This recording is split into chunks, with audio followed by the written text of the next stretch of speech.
Very good evening all of you. कैसे हैं सभी छात्रों? तो आप सभी का क्लास में हार्दिक स्वागत है। आज हम लोग क्लास प्रारंभ कर रहे हैं। जो हमारी सोशलिस्ट इकोनॉमी थी उसमें हम लोग बात कर रहे थे प्रीवियस क्लास में। तो दोस्तों, पिछली क्लास में हमने जो बातचीत की थी उसका 2 मिनट में मैं फटाफट आपको रिवीजन करवा देता हूं। लास्ट क्लास में जो हमने डिस्कशन किया था, तो उसमें दोस्तों हमने एक तो बात की थी कि भाई अर्थव्यवस्था के जो प्रकार हैं ये कितने होते हैं। 3 प्रकार मैंने आपको बताए थे: पूंजीवादी अर्थव्यवस्था, समाजवादी अर्थव्यवस्था और मिश्रित अर्थव्यवस्था। पूंजीवादी अर्थव्यवस्था वो अर्थव्यवस्था होती है जिसमें उत्पादन के संसाधनों पर स्वामित्व और नियंत्रण किसका होता है? उद्योगपति का, व्यक्ति का, इंडिविजुअल का। और वो लाभ कमाने के लिए उन सभी वस्तुओं और सेवाओं का उत्पादन करता है जिसके बाजार में डिमांड हो। इसके जनक एडम स्मिथ हैं। 1776 में द वेल्थ ऑफ नेशन नामक पुस्तक में इसको उन्होंने प्रतिपादन किया था। इसके काउंटर में जर्मन दार्शनिक कार्ल मार्क्स ने दोस्तों नई जो विचारधारा प्रस्तुत की अर्थव्यवस्था की, वो थी साम्यवादी या समाजवादी अर्थव्यवस्था। तो जो समाजवादी अर्थव्यवस्था है इसमें इसका ठीक अपोजिट होता है कि समाजवादी अर्थव्यवस्था में क्या होता है? The economic system in which all the resources of production are owned and controlled by the state public government, and the government has all the powers of production, consumption, exchange, and trade. What to produce, how to produce, and for whom to produce. These decisions are taken by the government. ठीक है, on the basis of public welfare, not for the purpose of profit making. तो समाजवादी अर्थव्यवस्था दोस्तों क्या होती है? वह अर्थव्यवस्था जिसमें उत्पादन के संसाधनों पर स्वामित्व और नियंत्रण किसका होता है? तो उत्पादन के संसाधनों पर स्वामित्व और नियंत्रण होता है जहां पे राज्य का, सरकार का, और वो लोगों की जरूरत को ध्यान में रख के उत्पादन करती है, ना कि दोस्तों लाभ कमाने के लिए। और 1700 कार्ल मार्क्स ने जो इसके प्रतिपादक है, उन्होंने इसका विचार दिया था। और पहली बार दोस्तों ये रूस के अंदर जो रिवॉल्यूशन हुआ था, रशियन रिवॉल्यूशन, बोल्शेविक क्रांति जिसको कहा जाता है, 1917 की बोल्शेविक रिवॉल्यूशन के साथ दुनिया भर में इसका किसी देश में पहली बार शुभारंभ किया गया लेनिन के द्वारा।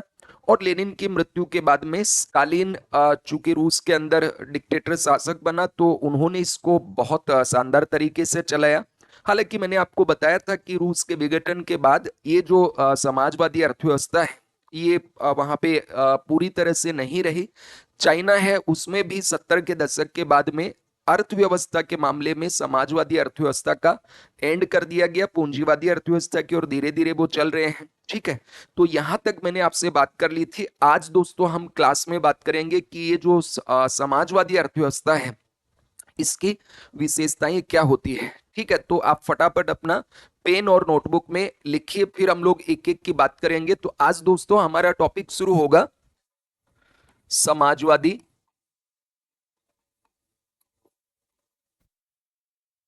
अर्थव्यवस्था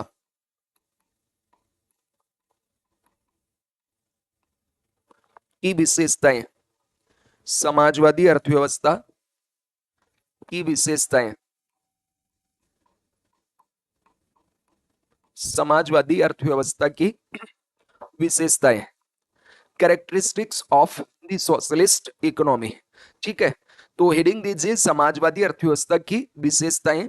समाजवादी अर्थव्यवस्था की विशेषताएं, फीचर्स या characteristics of a socialist economy. एक समाजवादी अर्थव्यवस्था अगर किसी देश में है तो उस अर्थव्यवस्था में क्या क्या विशेषताएं आपको देखने को मिलेंगे। तो इसके अंदर पहली चीज जो होगी दोस्तों, the resource of production are owned by the state या द गवर्नमेंट। पहली चीज तो ये इसकी परिभाषा में ये है कि जितने भी उत्पादन के जो संसाधन होंगे, उत्पादन के संसाधनों पर राज्य या सरकार या समाज, सोसाइटी का कंट्रोल और ओनरशिप होता है। दूसरा, ये जितनी भी इस तरह की इकोनॉमी होती है समाजवादी अर्थव्यवस्था, इनके अंदर एक सेंट्रल प्लानिंग सिस्टम होता है। ठीक है, तो यहाँ पे केंद्रीय नियोजन की व्यवस्था होगी। जैसे भारत के अंदर भी आपने देखा होगा पहले पंचवर्षीय योजनाएं चलती थी, 5 ईयर प्लानिंग्स, तो वो इन देशों की मुख्य विशेषता होती है। हालांकि भारत कभी समाजवादी नहीं रहा, लेकिन हमारा हम प्रो सोशलिस्ट रहे हैं 90 तक, 1947 से लेकर के 90 तक हम क्या रहे हैं? Pro socialist. अभी हम प्रो कैपिटलिस्ट हैं।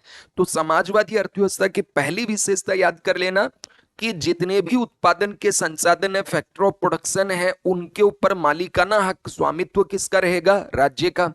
दूसरा, existence of central planning for planned economy. ऐसी जो अर्थव्यवस्था है, इनमें चूंकि रिसोर्स कम है और राज्य के द्वारा सारा योजना चला करके डेवलपमेंट करना है प्राथमिकता के अनुसार, तो ये प्लानिंग करते हैं। तो ये जो प्लानिंग का कंसेप्ट आया ना दुनिया भर में, पंचवर्षीय योजना, ये रसिया से आया है। रसिया में वहां बोला जाता था इनको गास प्लान। क्या बोलते थे? गास प्लान या गोस प्लान। तो उन्हीं गोस प्लान या गास प्लान को भारत में नाम दिया गया पंचवर्षीय योजना है, 5 ईयर प्लान। फिर तीसरी जो बातें हैं, क्योंकि यहां पर जितनी भी उत्पादन करने वाली कंपनियां हैं वो सरकार द्वारा स्थापित की जाती हैं, और सरकार जो है ये जो कंपनियां बनाती हैं दोस्तों, ये एक क्षेत्र के लिए एक कंपनी होगी। That's why consumer do not have the freedom of choice, यानी उपभोक्ताओं को समाजवादी अर्थव्यवस्था में चयन की स्वतंत्रता नहीं होती है। और चूंकि यहाँ पे प्रोलिटेरियन सोसाइटी या ये बुर्जुआ जो वर्ग है, ये इस तरह का कंसेप्ट नहीं होगा, तो एब्सेंस ऑफ क्लास स्ट्रगल भी यहाँ पे देखने को मिलता है। मतलब यहाँ पूंजीवाद और समाजवाद की बीच में, जैसे पूंजीवाद में होता है ना कि बुर्जुआ और सर्वहारा के बीच एक क्लास स्ट्रगल होगा, पूंजीपति और सर्वहारा वर्ग के बीच, वो यहाँ पे नहीं होता है, चूंकि यहाँ कोई वर्ग ही नहीं है, सब इक्वल है, वर्ग विहीन समाज होगा। ठीक है, इसलिए यहाँ पर इकोनॉमिक इनइक्वालिटीज भी नहीं होंगी, क्योंकि सभी लोगों को समान अवसर प्राप्त होते हैं। That's why reduction in economic inequalities यहाँ पे देखने को मिलती है, आर्थिक विषमताएं नहीं होंगी। और दूसरी चीज क्या है? सोशल वेलफेयर जो है वो बेसिक ऑब्जेक्टिव होता है, समाज कल्याण, मतलब लोगों का वेलफेयर। यहाँ पे जैसे उनको पेंशन मिलेगा, बीमा सरकार की तरफ से होगा, मेडिकल फैसिलिटी सरकार की तरफ से होगा, सारी चीजें सरकार करती है। That's why social welfare is the basis of objective in socialist economy. और तीसरी चीज, थर्ड जो होता है, राज्य की बहुत बड़ी भूमिका होती है in production, in consumption, in exchange, in trade, in investment, in development. That's why state have a wider role. ठीक है। और तीसरी चीज क्या होगा कि केंद्रीय जो अथॉरिटी होती है, जैसे अपने है ना कि केंद्रीय मतलब केंद्र सरकार, फिर राज्य सरकार, फिर लोकल गवर्नमेंट, तो जो भी सोशलिस्ट इकोनॉमी होती है, यहाँ केंद्रीय सत्ता बहुत मजबूत होती है, चूंकि केंद्र सरकार क्या करती है? वो कंट्रोल करती है। तो ऐसे में जो सेंट्रल अथॉरिटी होती है वो बहुत ही स्ट्रेंथनिंग वाली होती है, मतलब वो बहुत ही मजबूत होती है, पावरफुल होती है। ठीक है, तो ये भी इनके अंदर आपको देखने को मिलेगा। तो लिखिए, एक एक पॉइंट करके आप इनकी विशेषताएं लिखिए। पहला जो इनकी विशेषताएं होती हैं, तो मैंने आपको बताया कि जो उत्पादन के संसाधन हैं, फर्स्ट लिखिए, उत्पादन के संसाधनों पर राज्य का स्वामित्व होता है। उत्पादन के संसाधनों पर राज्य का स्वामित्व होता है। पहला लिखिए, उत्पादन के संसाधनों पर राज्य का स्वामित्व होता है। उत्पादन के संसाधनों पर राज्य या समाज का स्वामित्व होता है। The resource of production are owned by state, owned by the state. The resource of production, the resource of production are owned by the state. फिर लिखिए सेकंड, सेकंड दूसरा जो इनकी मुख्य विशेषता या गुण पाया जाता है दोस्तों, वो होता है नियोजित अर्थव्यवस्था, प्लान्ड इकोनॉमी। क्या होता है? नियोजित अर्थव्यवस्था। क्या होता है, इस पे भी बात करता हूं मैं। नियोजित अर्थव्यवस्था के लिए, नियोजित अर्थव्यवस्था के लिए नियोजन तंत्र,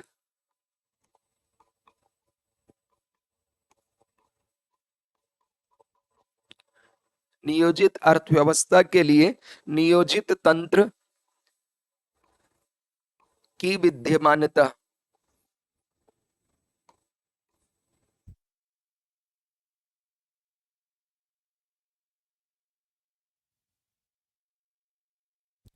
नियोजित अर्थव्यवस्था के लिए नियोजन तंत्र की विद्यमानता होती है, विद्यमानता होती है। नियोजित अर्थव्यवस्था के लिए नियोजन तंत्र की विद्यमानता होती है। Existence of central planning for a planned economy, existence of a central planning for a planned economy.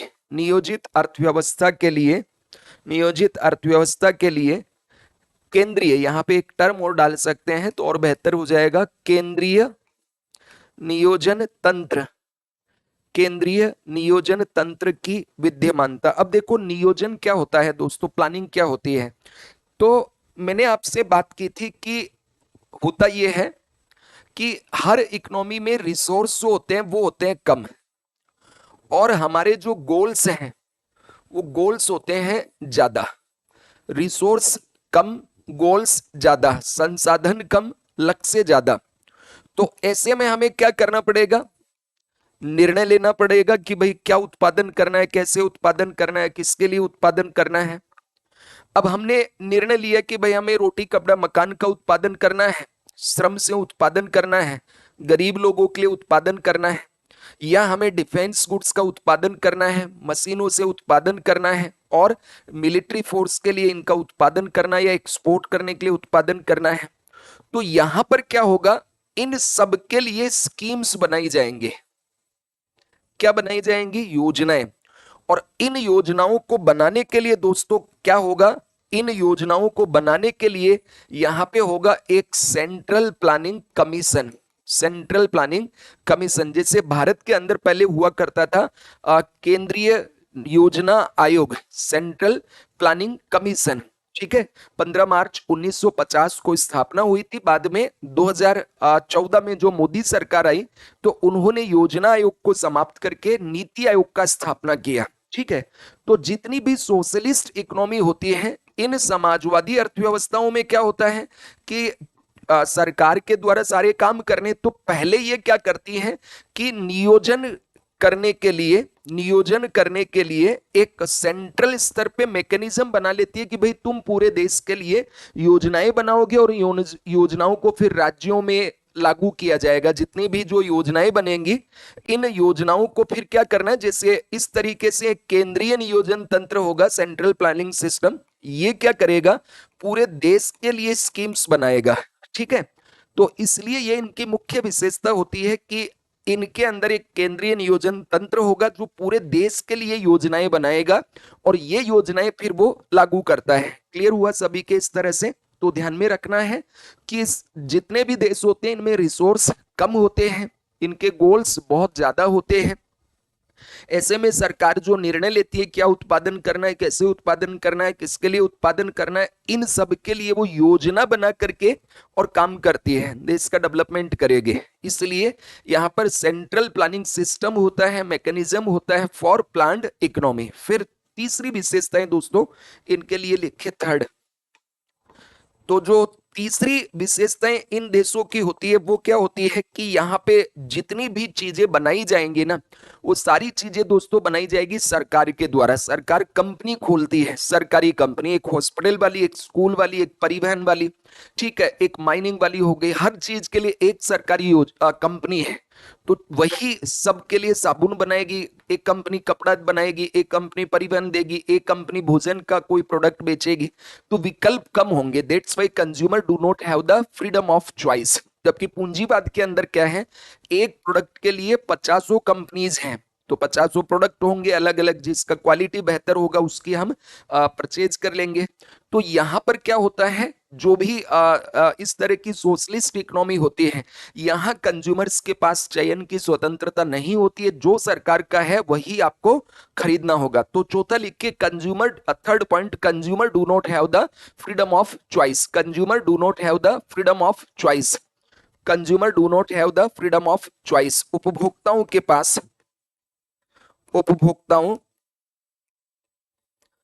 पास चयन की स्वतंत्रता नहीं होती है, चयन की स्वतंत्रता नहीं होती है। उपभोक्ताओं के पास चयन की स्वतंत्रता नहीं होती है। उपभोक्ताओं के पास चयन की स्वतंत्रता नहीं होती है। Consumers do not have the freedom of choice. फिर अगली लिखिए absence of class struggle.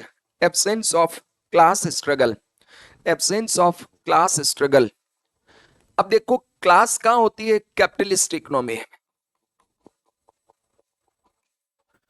Capitalist economy जो होती है, इस कैपिटलिस्ट इकोनॉमी में क्या होता है? ये एक बुर्जुआ वर्ग है, ठीक है, मतलब पूंजीपति, और ये प्रोलिटेरियन सोसाइटी के लोग हैं।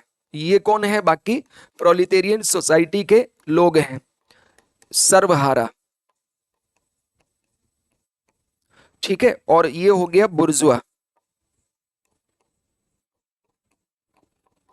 सर्वहारा तो मजदूर वगैरह हो गए, इसको हम ये भी लिख सकते हैं लेबर्स, तो लेबरर्स। और इधर हो गए पूंजीपति, उद्योगपति।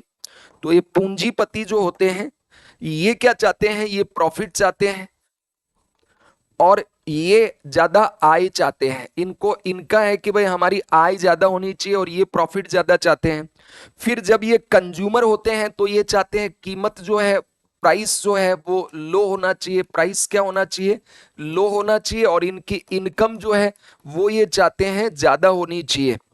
अब इनका प्रॉफिट कब होगा? जब प्राइस तो क्या हो, ये चाहते हैं ज्यादा हो और इनको इनकम सैलरी वगैरह ये कम देंगे, ठीक है। तो ऐसे में इन दोनों के बीच पूंजीवाद में क्या एक क्लास स्ट्रगल पाया जाता है। क्या पाया जाता है? क्लास स्ट्रगल, संघर्ष होगा। दोनों के बीच क्या पाया जाता है? संघर्ष पाया जाता है, ठीक है। लेकिन चूंकि समाजवादी अर्थव्यवस्था, वहां पे इनकी उपस्थिति ही नहीं है। बिकॉज जो भी रिसोर्स होंगे प्रोडक्शन के, वो किसके अधिकार में होंगे? गवर्नमेंट के। Because all the resources of production are owned by the state in socialist economy. तो यहां पर पूंजीवाद में तो संघर्ष देखने को मिलेगा, बट सोशलिस्ट में क्या होगा? वर्ग संघर्ष नहीं होगा। तो चौथा बिंदु आप लोग लिख लीजिए, फोर्थ पॉइंट, वर्ग संघर्ष। वर्ग संघर्ष, वर्ग संघर्ष की अनुपस्थिति।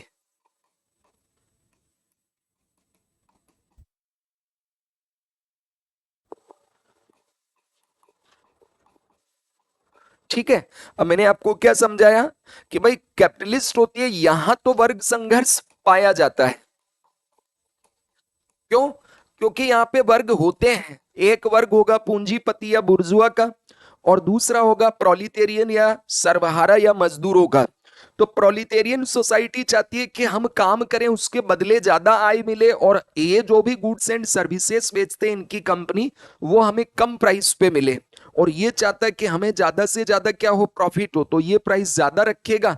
तो इन दोनों के बीच क्या होता है? वर्ग संघर्ष होता है पूंजीवाद में। अब समाजवाद में चूंकि वहां वर्ग ही नहीं है, तो संघर्ष किसमें होगा? That's why absence of class struggle होता है इन सोशलिस्ट इकोनॉमी। तो ये एक बहुत बड़ी विशेषता इनकी दोस्तों होती है। फिर अगला लिखिए, पांचवा point, reduction in economic inequalities. Reduction in economic inequalities. Reduction in economic inequalities, आर्थिक विषमता। पांचवा बिंदु लिखिए, आर्थिक विषमता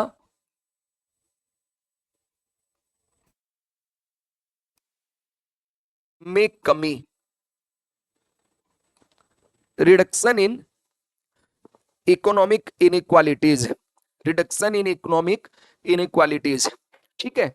तो देखो पूंजीवाद के अंदर तो दोस्तों क्या होगा कि भाई जो पूंजीपति उनके पास खूब धन होगा तो वो अमीर होंगे, और जो दूसरे लोग उनके यहाँ काम करते हैं वो उनकी तुलना में बहुत कम अमीर होंगे। तो एक असमानता होगी, इनइक्वालिटी होगी।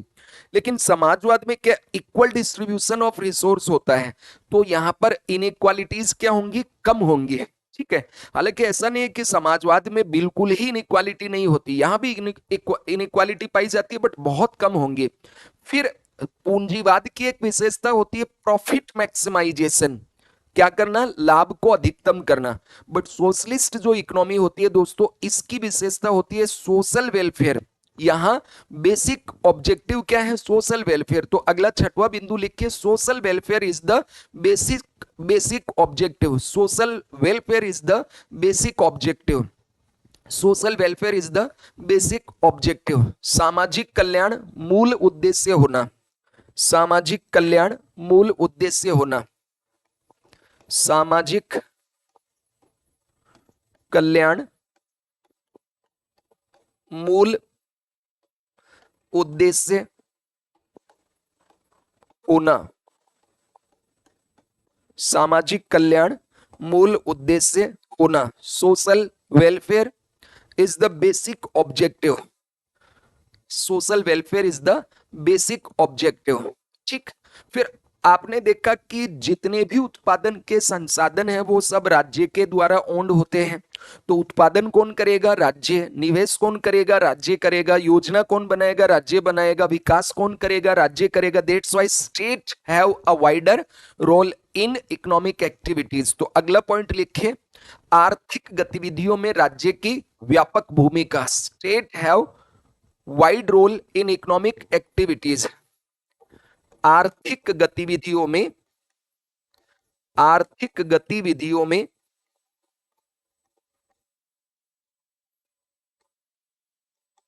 राज्य की व्यापक भूमिका।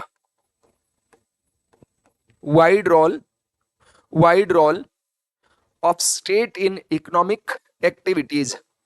या स्टेट है wide role in economic activities, मतलब जो प्रोडक्शन है, ट्रेड है, एक्सचेंज है, इन्वेस्टमेंट है,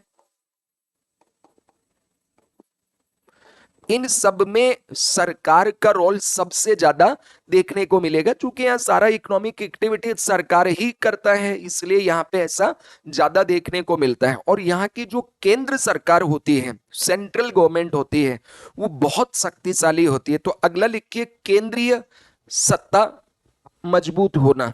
सातवां जो पॉइंट है दोस्तों वो लिखिए, आठवां पॉइंट, केंद्रीय सत्ता ऑब्लिक सरकार। सत्ता मतलब सरकार, गवर्नमेंट का, सरकार का अधिक मजबूत होना।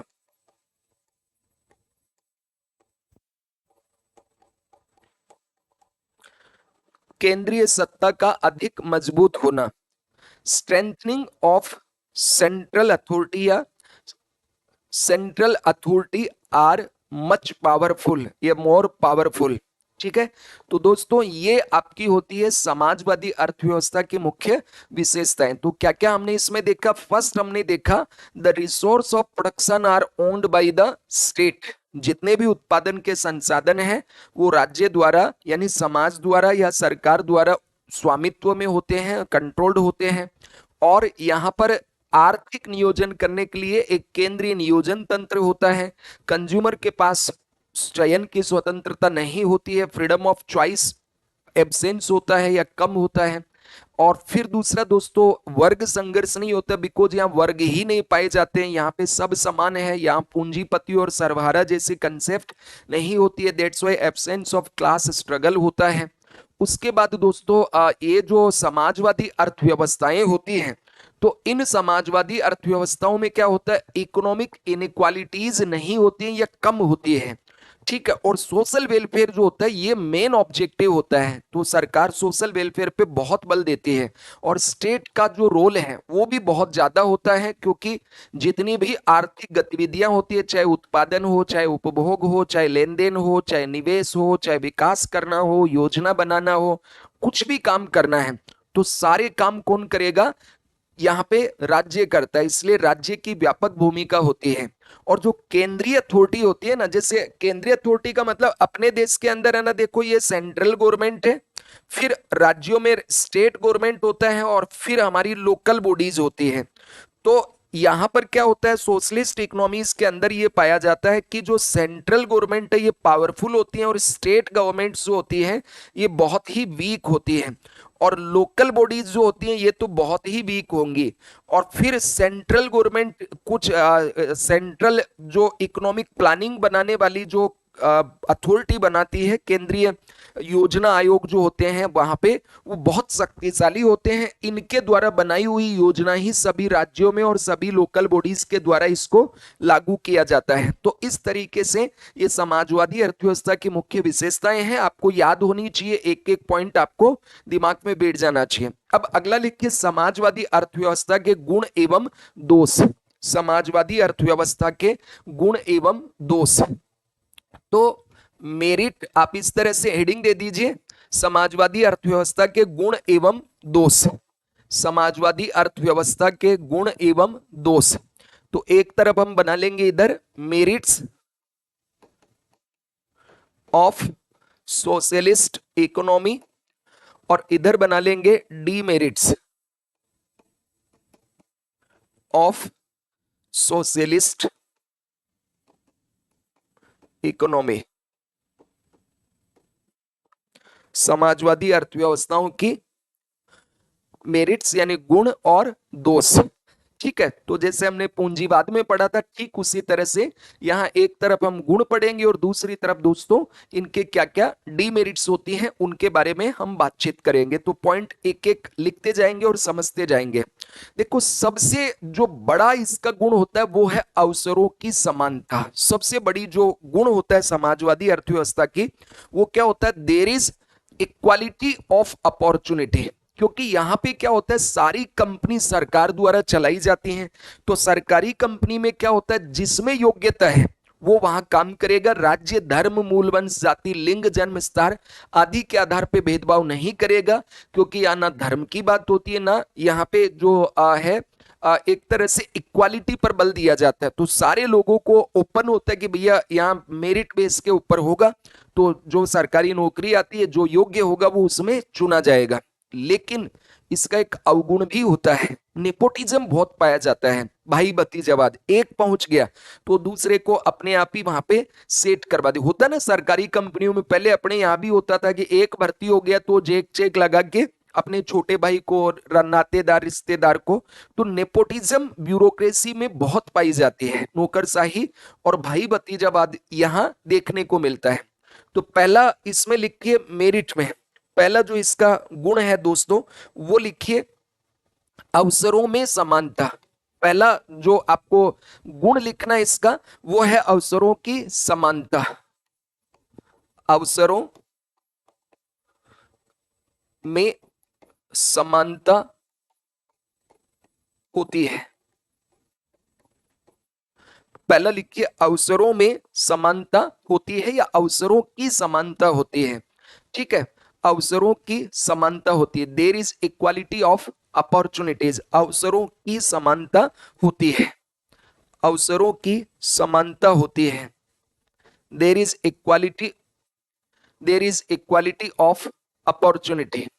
फिर अवगुण क्या होते हैं यहाँ पे, तो नौकरशाही व भाई भतीजावाद बहुत होता है। तो अवगुण क्या है यहाँ पे, नौकरशाही ब्यूरोक्रेसी, नौकरशाही में भाई भतीजावाद,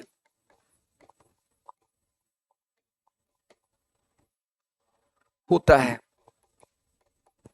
नौकरशाही में भाई भतीजावाद होता है। There is nepotism in bureaucracy, there is nepotism in bureaucracy. और इवन नेपोटिज्म इन करप्शन भी बहुत होगा, रेड टेपिज्म होगा यहाँ पे। ठीक है, ब्राइब वगैरह बहुत चलेगी कि सरकारी अधिकारी होते हैं, सबके लिए काम तो करना ही है, पर जो पैसा दे दे, रिश्वत दे दे, उसका काम जल्दी होगा, जो रिश्वत नहीं दे रहा है उसका काम धीरे होगा, रेड टेपिज्म होगा वहां पे। तो यहाँ पे क्या होता है दोस्तों, गुण तो क्या हो गया, अवसरों की समानता। जैसे भारत का संविधान का आर्टिकल 16 है, उसमें भी ये बात लिखा हुआ आर्टिकल 16 में कि राज्य धर्म मूलवंश जाति लिंग जन्म स्थान आदि के आधार पर सरकारी नियोजन में भेदभाव नहीं करेगा। मतलब कि गवर्नमेंट जो है सरकारी नौकरियों में डिस्क्रिमिनेशन नहीं करेगा ऑन द बेसिस ऑफ उसका कौन सा राज्य है, मतलब वो कहाँ का रहने वाला, पूरे भारत में किस राज्य का है, लिंग क्या है, उसका रेस क्या है, बर्थ प्लेस क्या है, इस आधार पे भेदभाव नहीं करेगा। लेकिन यहाँ पे ये तो अच्छा है कि भाई इससे गरीब व्यक्ति जो है वो भी आगे बढ़ पाएंगे, जो पिछड़े हुए हैं वो भी आगे बढ़ पाएंगे। लेकिन ब्यूरोक्रेसी में नेपोटिज्म बहुत ज्यादा होता है, तो कहीं ना कहीं डिस्क्रिमिनेशन हो जाता है। फिर दूसरा इसका जो गुण होता है दोस्तों, वो लिखिए। दूसरा गुण यहाँ पर क्या होता है, नियोजित अर्थव्यवस्था होती है, प्लान्ड इकोनॉमी। तो यहाँ क्या होता है, नियोजित नियोजित अर्थव्यवस्था। तो यहाँ की विशेषता क्या होती है, नियोजित अर्थव्यवस्था।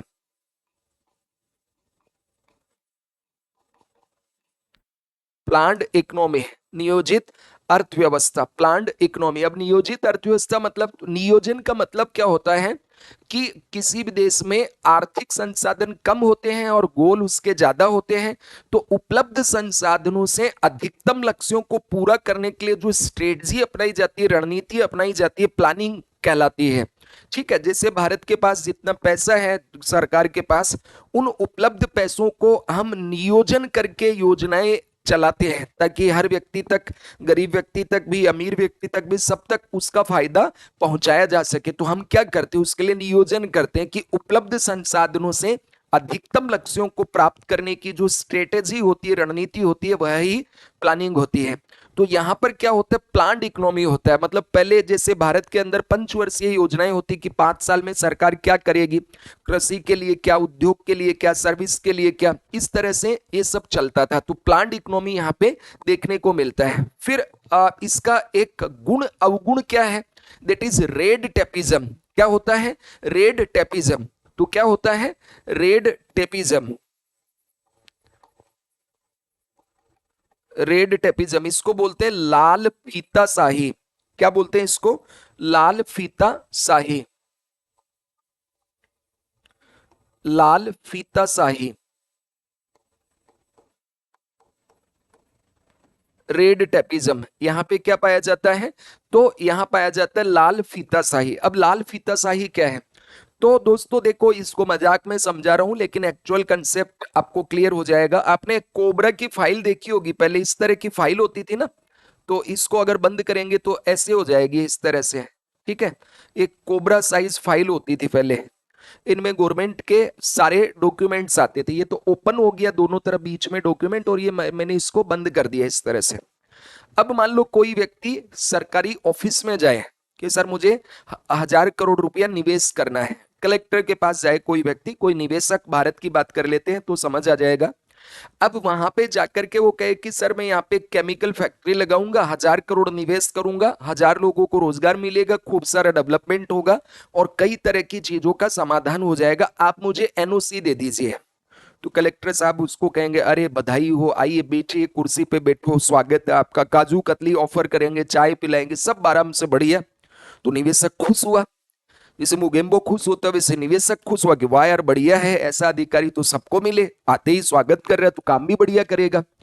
अब सारी बात हो गई है कि हाँ ठीक है आपका सर हमने सुन लिया, और आपका प्रोजेक्ट जल्दी से जल्दी हम अप्रूवल करेंगे, सारी एनओसी आपको मिल जाएगी, आप एक बार मेरे पीए से जाके अपनी फाइल दे दीजिए।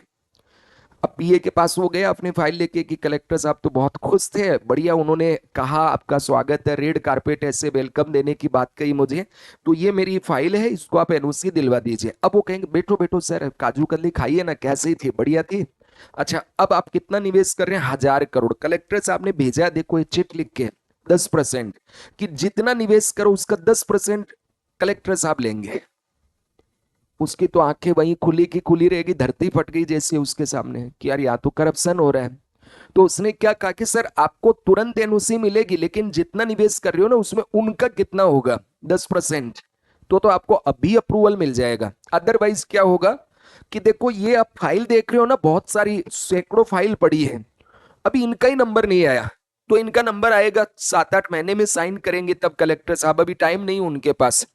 तो आप अगर पहले करवाना चाह रहे हो अभी तुरंत होगा, सब देख लेंगे जो भी आपकी कमी है, आप 10% का उनको दे दीजिए, मतलब वो सीधा ब्राइब मांग रहा है, कमीशन मांग रहा है।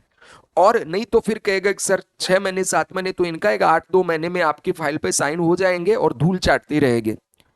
तो ये है रेड टेपिज्म, जानबूझकर इंटेंशनली प्रशासनिक अधिकारियों द्वारा अनुमति देने में डिले करना, ये कहलाता है रेड टेपिज्म। रेड टेपिज्म क्या कहलाता है?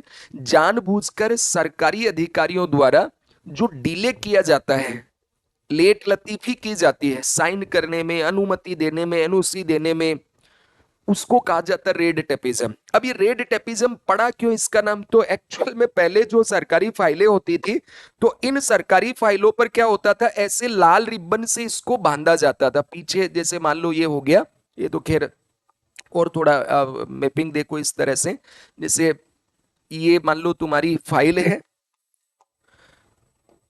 ये तुम्हारी फाइल हो गई, और इस फाइल के ऊपर ऐसे लाल रंग के रिबन से इसको बांध दिया ऐसे, ठीक, ये लाल रिबन से इसको बांध दिया, और पीछे का मान लो इस तरह से ये बांध दिया, और इधर से भी इस तरह से ये फाइल बंद गई, और कहा कि ये सर तब खुलेगी आपकी फाइल जब आप क्या करोगे, वो कलेक्टर साहब का पैसा दे दोगे। तो अगर अभी आप पैसा देने के लिए हाँ भर देते हो, ये लो आपका साइन हो गया यहाँ पे इस तरह से, तुरंत कलेक्टर साहब का सब एनओसी वेनओसी तुरंत मिल गई आपको। तो अगर सरकारी अधिकारियों के द्वारा जानबूझकर जो डिले की जाती है, उसको हम क्या बोलते हैं? रेड टेपिज्म, लाल फीताशाही। क्लियर हो गया होगा सभी के एकदम। और इसको लाल फीताशाही क्यों कहा? ये लाल फीते से इसको बांध के क्या करते थे, रख देते थे, और फिर वो धूल चाटती रहती थी।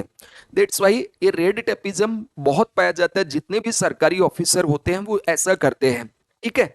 फिर चौथी इसकी जो बात है, तीसरी जो मेरिट है इसका, वो क्या है, जरा इसको भी आप समझ लीजिए।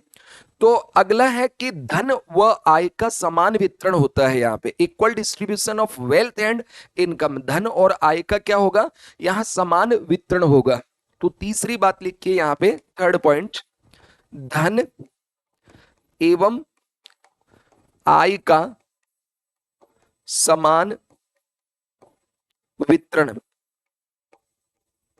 होगा।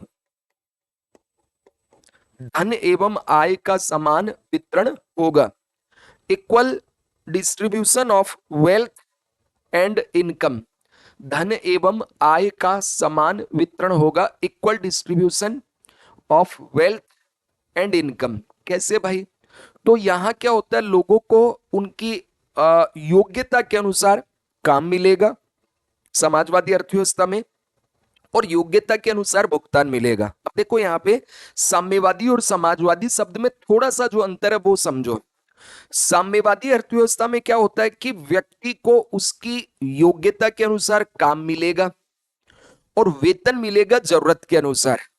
व्यक्ति को उसकी योग्यता के अनुसार काम मिलेगा और वेतन मिलेगा जरूरत के अनुसार। उसको कहते हैं साम्यवादी अर्थव्यवस्था।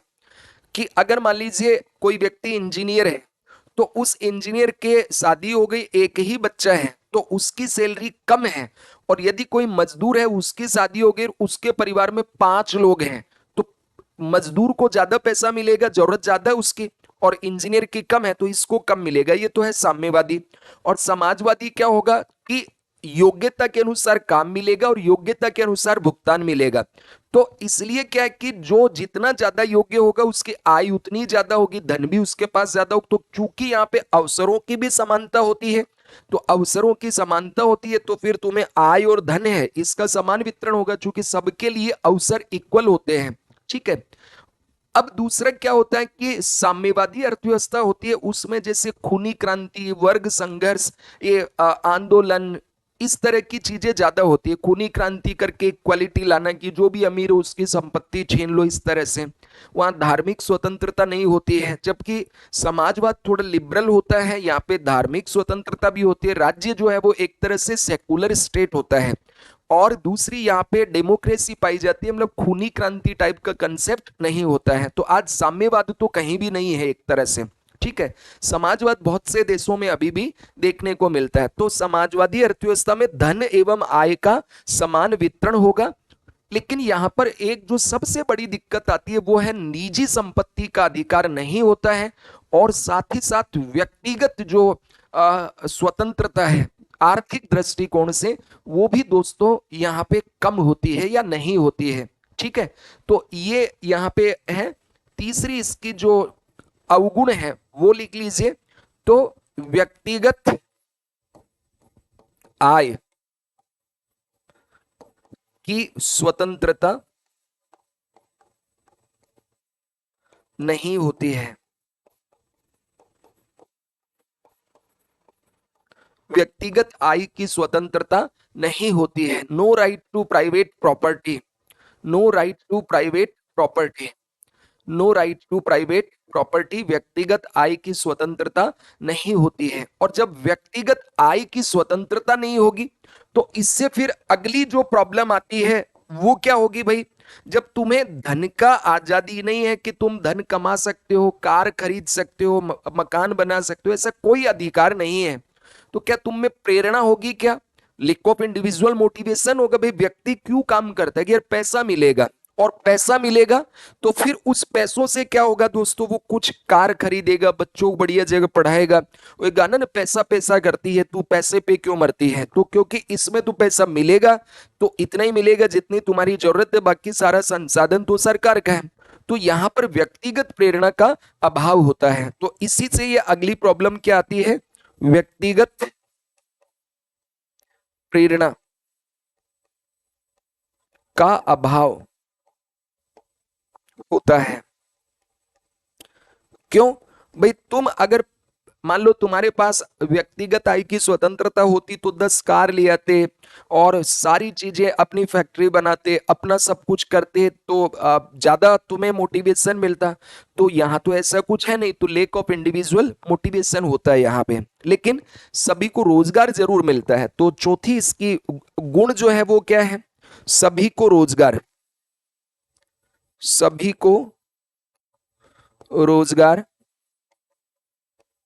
का अधिकार,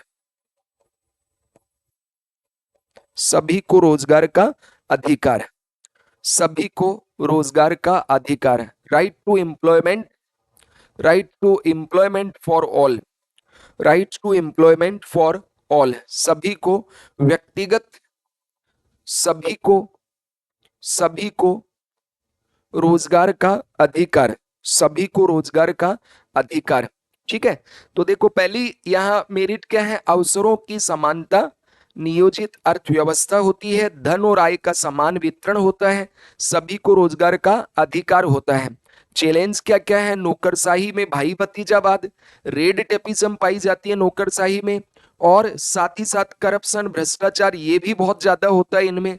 व्यक्तिगत आय की स्वतंत्रता नहीं होती है, इस वजह से व्यक्तिगत प्रेरणा का भी यहाँ पे अभाव पाया जाता है। फिर दोस्तों पांचवी जो इसकी मेरिट है, फिफ्थ जो मेरिट की बात करें, पांचवा जो गुण है समाजवादी अर्थव्यवस्था का, वो है श्रमिकों का शोषण नहीं होता है और वर्ग संघर्ष की समाप्ति हो जाती है। नो एक्सप्लॉइटेशन ऑफ लेबरर्स या workers and end of class struggle हो जाता है यहाँ पे।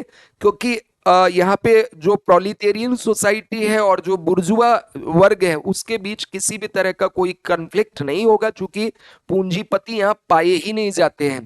ठीक है। इसलिए शोषण यहाँ पे नहीं होगा, चूंकि सरकार होगी, सरकारी कंपनियां होंगी, और सरकारी कंपनियों में यूनियन होती है मजदूरों के।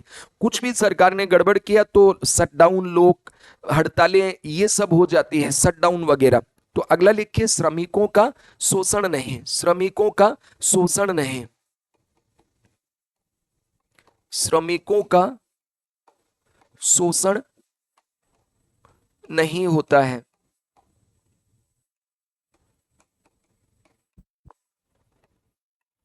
श्रमिकों का शोषण नहीं होता है तथा वर्ग संघर्ष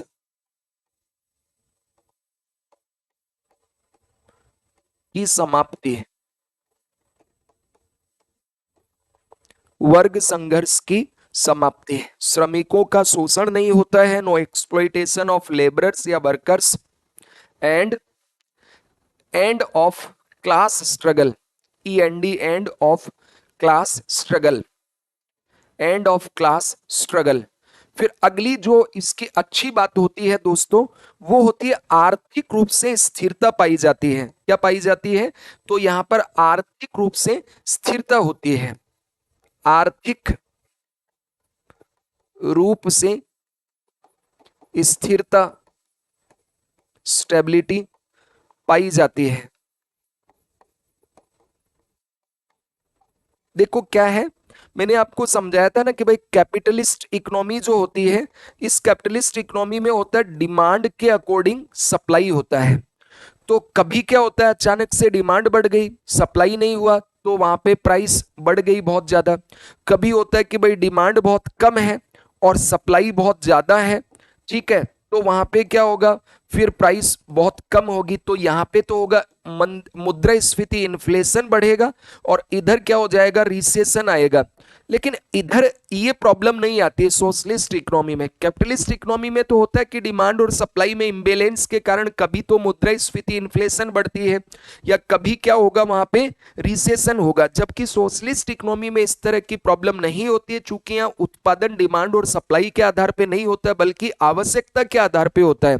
तो जितनी जरूरत होगी उतना ही यहाँ पे प्रोडक्शन होगा। तो फाइनेंशियली स्टेबल पोजीशन होती है, ना कि अनस्टेबल पोजीशन। तो छठवां लिख लीजिए, आर्थिक रूप से स्थिरता की स्थिति होती है, फाइनेंशियली स्टेबल सिचुएशन या पोजीशन, ठीक है। जबकि कैपिटलिस्ट इकोनॉमी में आप अक्सर देखते हैं कभी मंदी, कभी मुद्रास्फीति, फिर मंदी, मुद्रास्फीति, ये चक्र चलता रहता है, मार्केट साइकिल। जबकि यहाँ पे इस तरह की प्रॉब्लम नहीं होती है। तो ये आपने देखा कि श्रमिकों का शोषण नहीं होता है और वर्ग संघर्ष की समाप्ति पाई जाती है, आर्थिक रूप से स्थिरता पाई जाती है। तो नो एक्सप्लॉइटेशन ऑफ लेबरर्स या workers and end of class struggle, और आर्थिक रूप से स्थिरता यहाँ पे पाई जाती है, फाइनेंशियली या इकोनॉमिकली स्टेबल कंडीशन यहाँ पे देखने को मिलती है। फिर दोस्तों पांचवा इसका नेगेटिव जो पॉइंट है वो लिखिए यहां। अब ये बताओ कि जब तुम्हें पूंजी धारण करने का अधिकार नहीं है, तो क्या तुम उद्योग लगा पाओगे? क्या प्राइवेट उद्योग नहीं लगा पाओगे? तो उद्योग कौन लगाएगा? सरकारी कंपनी। तो जितनी सरकारी कंपनी है उनमें कंपटीशन नहीं होगा। सरकार क्या करेगी, एक क्षेत्र के लिए एक कंपनी खोल देगी, एक हॉस्पिटल, एक स्कूल, मतलब जैसे बड़ा हॉस्पिटल बना दिया राजस्थान में एसएमएस, दिल्ली में एम्स, इस तरह से एक ही हॉस्पिटल है, उसमें क्या कंपटीशन होगा, ठीक है। अब प्राइवेट होते हैं 50, कोई अपोलो है, फोर्टिस है, ठीक है, मैक्स हॉस्पिटल है, न्यू लाइफ हॉस्पिटल है, बहुत सारे हॉस्पिटल बड़े बड़े छोटे बड़े सब, तो उनमें कंपटीशन होता है, और कंपटीशन होगा तो विविधता होगा। लेकिन समाजवादी अर्थव्यवस्था जहां पे होता है वहां पे इस तरह की प्रतिस्पर्धा नहीं पाई जाती है, और औद्योगिक विविधता का भी अभाव होता है। तो पांचवा नेगेटिव पॉइंट लिखिए, lake of industrial competition, lake of industrial competition and diversity, lake of industrial competition and diversity. औद्योगिक प्रतिस्पर्धा, औद्योगिक औद्योगिक प्रतिस्पर्धा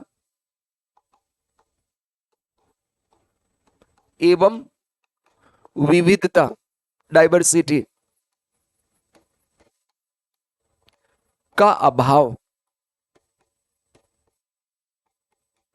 क्यों होगा ऐसा कि सारा जितना भी है सब सरकारी कंपनी है, इंडस्ट्रियल कंपटीशन कम क्यों है? चूंकि ओनली गवर्नमेंट कंपनीज होती है यहां पे। और डाइवर्सिटी क्यों है? तो केवल प्रोडक्ट जो है ओनली गवर्नमेंट कंपनी बना रही है। तो एक प्रोडक्ट एक कंपनी बना दी, अब वही नहाओ तुम, साबुन आ रहा है, तो कोई सा भी बड़ा अमीर हो छोटा हो सबके लिए एक साबुन है, ठीक है। तो इसलिए यहाँ पे डाइवर्सिटी भी नहीं होती है और कंपटीशन भी नहीं होता। इसीलिए आपने देखा होगा जितने भी सोशलिस्ट इकोनॉमी होते हैं वहां पर इंडस्ट्रियल आउटपुट कम होता है, और वहां की जीडीपी ग्रोथ रेट इसके कारण क्या हो जाती है, फिर कम होती है, ठीक है। तो अगला इससे क्या होगा, औद्योगिक उत्पादन कम होता है। नेक्स्ट इससे क्या हो जाएगा, तो अगला इसकी प्रॉब्लम क्या होगी, छठवा, इससे क्या होगा, औद्योगिक उत्पादन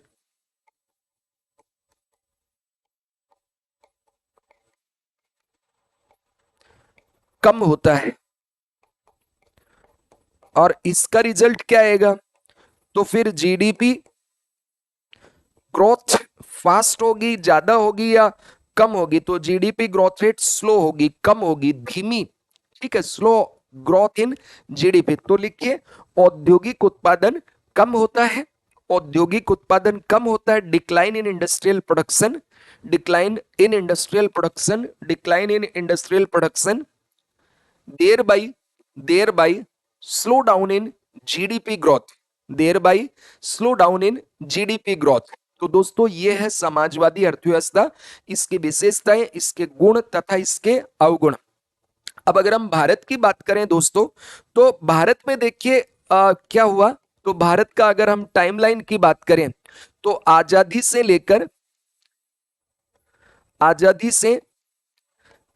लेकर अब तक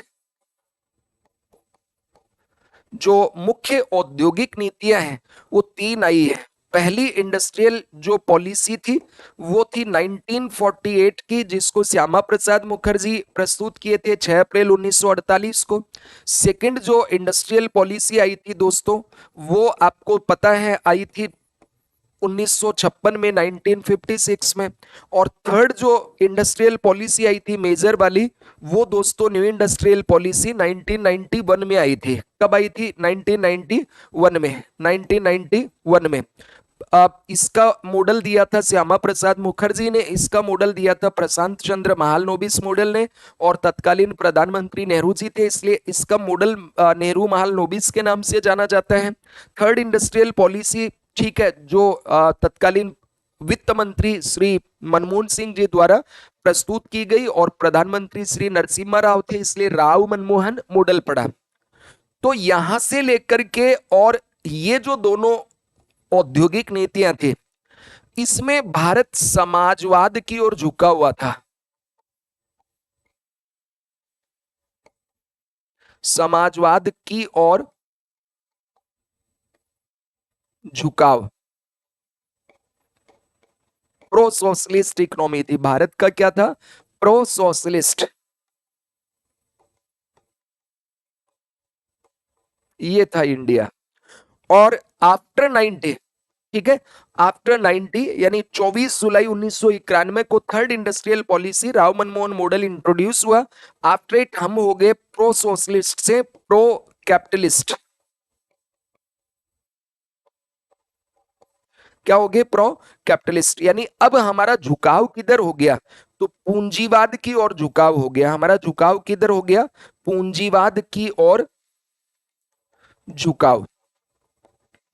तो दोस्तों आप देखेंगे शुरुआत का जो ये 3-4 दशक थे, इसमें भारत की जो ग्रोथ रेट थी ना, उस ग्रोथ रेट को बोला जाता था हिंदू वृद्धि दर, हिंदू ग्रोथ रेट। और ये हिंदू ग्रोथ रेट भारत की जीडीपी वृद्धि दर के लिए है, किसी धर्म की जीडीपी नहीं है, धर्म की वृद्धि दर नहीं है। ये था 3.5% एवरेज। औसतन कितना था? 3.5% था। कितना था? 3.5% जितना, यानी बहुत कम था। चूंकि हमारा झुकाव किधर था उस समय? तो हमारा झुकाव था समाजवाद की ओर। और समाजवाद होगा तो फिर प्रेरणा कम होगी, कंपटीशन कम होगा। सरकार का जितना भी बड़ी बड़ी कंपनी थी सब सरकार द्वारा ओन्ड थी, पूंजीपतियों के लिए कुछ नहीं था, उद्योगपतियों के लिए। लेकिन 91 के बाद हम हो गए प्रो कैपिटलिस्ट, और इसमें देखिए हमारी जो जीडीपी ग्रोथ रेट है वो इस 3.5% से बढ़कर अब एवरेज हो गया 6.5% से 7% जितना। ठीक, और ये 91 के बाद का अगर एवरेज लेंगे तो हिंदू वृद्धि दर का जस्ट डबल है। क्लियर हुआ सभी के? तो हिंदू वृद्धि दर 1947 यानी आजादी के बाद के शुरुआत के जो 3-4 दशक थे उसमें भारत का एवरेज ग्रोथ रेट जो है उसको बताता है। ठीक है, और चूंकि उस वक्त हमारा झुकाव समाजवाद की ओर था, इसलिए ग्रोथ रेट क्या था? कम था। क्या क्लियर हुआ? तो पूंजीवाद क्लियर हो जाना चाहिए, समाजवाद क्लियर हो जाना चाहिए। अब दोस्तों हम बात करते हैं मिश्रित अर्थव्यवस्था की। ठीक है, देखो मॉडल तो दो ही हैं, मेन मॉडल तो क्या है? दो हैं। तो मेन मॉडल कौन कौन से हो गए दोस्तों? एक तो हो गया कैपिटलिस्ट इकोनॉमी, और दूसरा मॉडल हो गया socialist economy.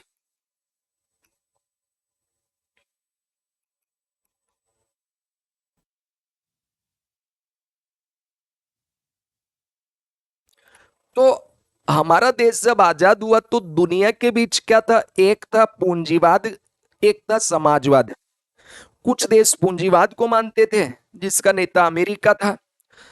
America, Canada, France, Germany, Italy, Japan, Australia, ये जितने भी देश हैं ये पूंजीवाद के लीडर देश रहे हैं, विशेषतः अमेरिका। और यूएसएसआर जो हुआ करता था वो होता था समाजवाद का नेतृत्व करता। इन दोनों देशों के दोनों ग्रुप जो थे इनमें एक वैचारिक भिन्नता थी पूंजीवाद और समाजवाद को लेकर, तो दोनों के बीच एक संघर्ष पाया जाता था, उसको कहते थे कोल्ड वार। क्या बोलते थे? शीत युद्ध, कोल्ड वार। तो लगता है मतलब युद्ध जैसी स्थितियां होती थी, एक दूसरे की आलोचना करना, बॉम्ब की धमकी देना, युद्ध करते नहीं थे लेकिन युद्ध जैसा माहौल रहता था, कब युद्ध छिड़ जाए इस तरह का होता था। जैसे रूस ने क्यूबा में मिसाइल लगा दी परमाणु, वो इधर पोलैंड और इधर आ गए, यहां लगा दिया, तो लगता था एक दूसरे से युद्ध होगा, बट कभी युद्ध होगा नहीं। वो एक तरह से दबाव की राजनीति थी ग्लोबल पॉलिटिक्स में। उस दौर को कहा जाता था क्या? तो कोल्ड वार। अब हम देश हैं तो हम आजाद हुए, भारत क्या हुआ? आजाद हुआ। तो भारत के सामने यह था कि हम इस पक्ष में जाएं कि इस पक्ष में जाएं।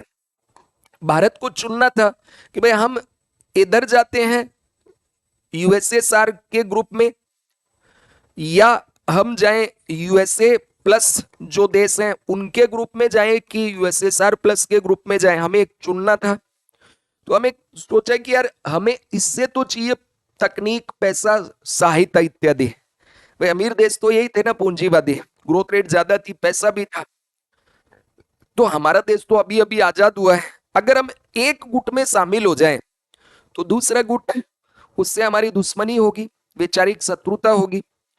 और हमें तो अभी अभी आजाद हुए, किसी के गुट में शामिल होना नहीं था, तो हमें इसका भी सहयोग चाहिए और इसका भी सहयोग चाहिए। और वैचारिक तौर पे हम इधर झुके हुए थे, क्योंकि नेहरू जी थे वो भी अपने आप को बहुत बड़ा समाजवादी मानते थे।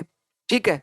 तो अब ये बात हो रही है कि नेहरू जी उस समय जब महात्मा गांधी जी, और महात्मा गांधी जी थे वो अहिंसक थे, जबकि यूएसएसआर चाइना में माओ से तुंग, ठीक है, या उधर लेनिन, स्टालिन, ये अहिंसा का समर्थन करते थे। क्वालिटी लाने के लिए करोड़ों लोगों को मार दिया उन्होंने, लाखों नहीं करोड़ों लोगों को। जो भी उनके विचार को नहीं मानता था उसकी हत्या हो जाती थी।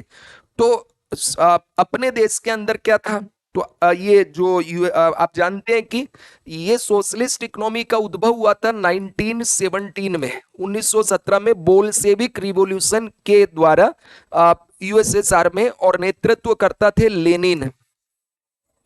उसी समय भारत के अंदर आप जानते हैं गांधी बाबा का युग था, गांधी जी का।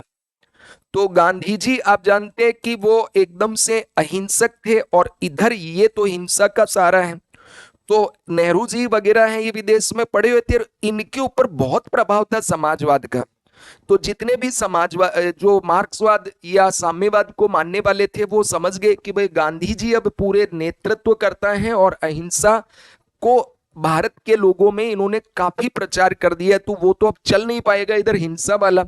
तो इन्होंने फिर समाजवाद को चुना, साम्यवाद को नहीं चुना, समाजवाद को, कि भाई लोकतांत्रिक तरीके से बढ़ेंगे। तो नेहरू जी वैचारिक तौर पर किधर झुके हुए थे? समाजवाद की ओर, यूएसएसआर और इनकी जो नीति थी। लेकिन हमें इनको भी नाराज नहीं करना और इनके भी साथ रहना है। इसलिए हमने कहा कि भैया हम तुमसे भी कुछ गुण अपना लेते हैं और तुमसे भी कुछ गुण अपना लेते हैं। तो हमने खिचड़ी बना दी, मिक्स्ड इकोनॉमी कर दिया। तो हमने अपनाया क्या? मिश्रित अर्थव्यवस्था का मॉडल। हमने कौन सा अपनाया? मिश्रित अर्थव्यवस्था का मॉडल। तो मिश्रित अर्थव्यवस्था मतलब ऐसी आर्थिक प्रणाली जिसमें पूंजीवाद और समाजवाद दोनों की ही विशेषताएं पाई जाएं। पूंजीवाद की विशेषता भी हो, समाजवाद की विशेषता भी हो। तो एक साथ अगर पूंजीवाद और समाजवाद, सोशलिस्ट एंड कैपिटलिस्ट, दोनों के ही जो कैरेक्टरिस्टिक पाई जाए, उसी को क्या कहते हैं हम दोस्तों? मिश्रित अर्थव्यवस्था। ठीक है। तो ये दोनों एक दूसरे के विरोधी नहीं होंगे इसमें, मिश्रित अर्थव्यवस्था में, बल्कि एक दूसरे के क्या होंगे? कॉम्प्लीमेंट्री होंगे, पूरक होंगे। ठीक है, एक दूसरे के सहयोगी की भांति काम करते हैं। बोलते हैं ना अपने यहाँ पीपीपी, पब्लिक प्राइवेट पार्टनरशिप वाले जो प्रोजेक्ट होते हैं, इस तरह का मॉडल यहाँ पे अपनाया गया। ठीक है। तो दोस्तों यहाँ पे क्या किया गया ये जो भारत सरकार, भारत जो है, इसमें हमने कौन सा मॉडल अपनाया? मिश्रित अर्थव्यवस्था। तो मिश्रित अर्थव्यवस्था क्या होता है? An economy in which the characteristics of capitalist and socialist economic system are found together and these two are complementary to each other, that is they go along with each other, they are not enemy of each other. एक दूसरे के शत्रु नहीं होते, एक दूसरे के पूरक होते, साथ काम करते, सहयोगी की भांति मिलकर काम करना। तो ये मॉडल कहलाया फिर कौन सा? मिश्रित अर्थव्यवस्था का मॉडल। अब ये जो मिश्रित अर्थव्यवस्था का मॉडल है, ये मिश्रित अर्थव्यवस्था का मॉडल मैंने आपको बताया था जॉन मेनार्ड किन्स। तो ये मॉडल किसने दिया? तो ये मॉडल दिया जे एम किन्स ने। किन्होंने दिया? जे एम किन्स ने। इसलिए इस मॉडल को नाम क्या दिया? It is Keynesian model. क्या नाम दिया? It is Keynesian model of economic system. तो इसके फादर कौन है? किन्स हैं, जे एम किन्स। आपको ध्यान होगा कि 1930 की जो ग्लोबल रिसेशन आई थी अमेरिका और बाकी देशों में, उस समय उन्होंने कहा था कि अमेरिकी सरकार को आर्थिक गतिविधियों में खूब निवेश करना चाहिए, और उसका रिजल्ट यह है कि आर्थिक महामंदी धीरे धीरे दूर हो गई। ठीक। तो ये क्या किया कि भाई अमेरिका तो पूंजीवादी था, सरकार कैसे करे? तो उन्होंने कहा खड्डे खुदाओ, खड्डे बुरवाओ, मतलब डैम बनवा लो, रोड बनवा लो, इंफ्रा बनवा लो, ये सब काम में निवेश सरकार करेगी तो रोजगार होगा और मंदी वहां पे दूर हो जाएगी। ये मॉडल था किन्सियन मॉडल। और फिर इसी को पहली बार दुनिया के अंदर किसी देश ने अडॉप्ट किया तो वो भारत था। और पहली बार इस मॉडल को वैज्ञानिक विधि से अगर लागू किया किसी नेता ने, तो वो पंडित जवाहरलाल नेहरू जी थे। ठीक है। तो ये भारत में पहली बार पूरी तरह से सफल रहा।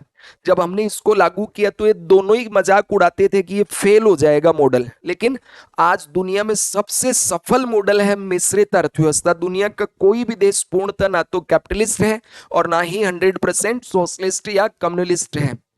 आज ज्यादातर इकोनॉमी कौन सी है दोस्तों? Mixed model of economy. तो क्लियर हुआ ना? तो मिक्स्ड इकोनॉमी क्या है? Mixed economy is a combination of good trades of both communist and capitalist. ठीक है। In which ideal qualities of both are incorporate according to the need of a country. तो ये सबसे इसकी अच्छी परिभाषा हो गई कि भाई इसमें क्या, पूंजीवाद और समाजवाद की अच्छी अच्छी जो चीजें हैं वो आदर्श गुण हमने समावेश कर लिया अपने देश की जरूरतों के आधार पर।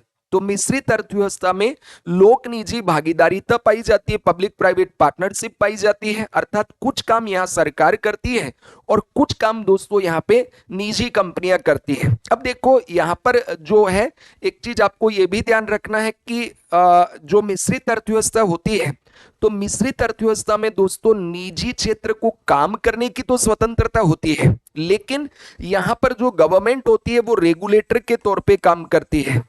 क्या होगा यहाँ पे? जो गवर्नमेंट होती है वो रेगुलेटर इनको रेगुलेट करेगी एक तरह से। ठीक है। गवर्नमेंट यहाँ पे क्या करेगी? इनको रेगुलेट करेगी। तो वो गवर्नमेंट जो होती है वो रेगुलेटर के तौर पे यहाँ पे काम करती है। ठीक है। क्या करेगी? रेगुलेटर के तौर पे भूमिका निभाएगी। तो दोनों को मतलब प्राइवेट जो भी कंपनी होंगी वो फ्री है, काम करो, उद्योग चुनो, जो भी उत्पादन करना है करो, लेकिन सरकार तुम्हें रेगुलेट करेगी। तो सरकार यहाँ पे रेगुलेटर की भूमिका में होती है ताकि वो अच्छी क्वालिटी की वस्तु और सेवा दें, कंज्यूमर राइट्स का वोलेशन ना करे, सोशल वेलफेयर को भी ध्यान में रखें। ये आपको यहाँ पे ध्यान रखना है। फिर मैंने ये आपको बता दिया था कि भाई किन्स ने इसको मॉडल को दिया और पंडित जवाहरलाल नेहरू जी ने ये एक तरह से इसको लागू किया था, और भारत की अर्थव्यवस्था इसका सबसे बेस्ट एग्जाम्पल है। तो एक बार इसकी परिभाषा लिखिए फटाफट। तो लिखिए परिभाषा, पहले तो हेडिंग दीजिए मिक्स्ड इकोनॉमी। मिश्रित अर्थव्यवस्था।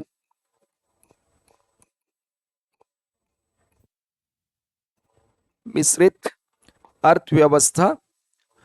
और फिर डेस देके दोस्तों लिखे इसमें मिश्रित अर्थव्यवस्था, मिक्स्ड इकोनॉमी, मिश्रित अर्थव्यवस्था, मिक्स्ड इकोनॉमी। डेस देके लिखिए वह अर्थव्यवस्था वह अर्थव्यवस्था जिसमें पूंजीवाद एवं समाजवादी जिसमें वह अर्थव्यवस्था जिसमें पूंजीवादी एवं समाजवादी आर्थिक प्रणालियों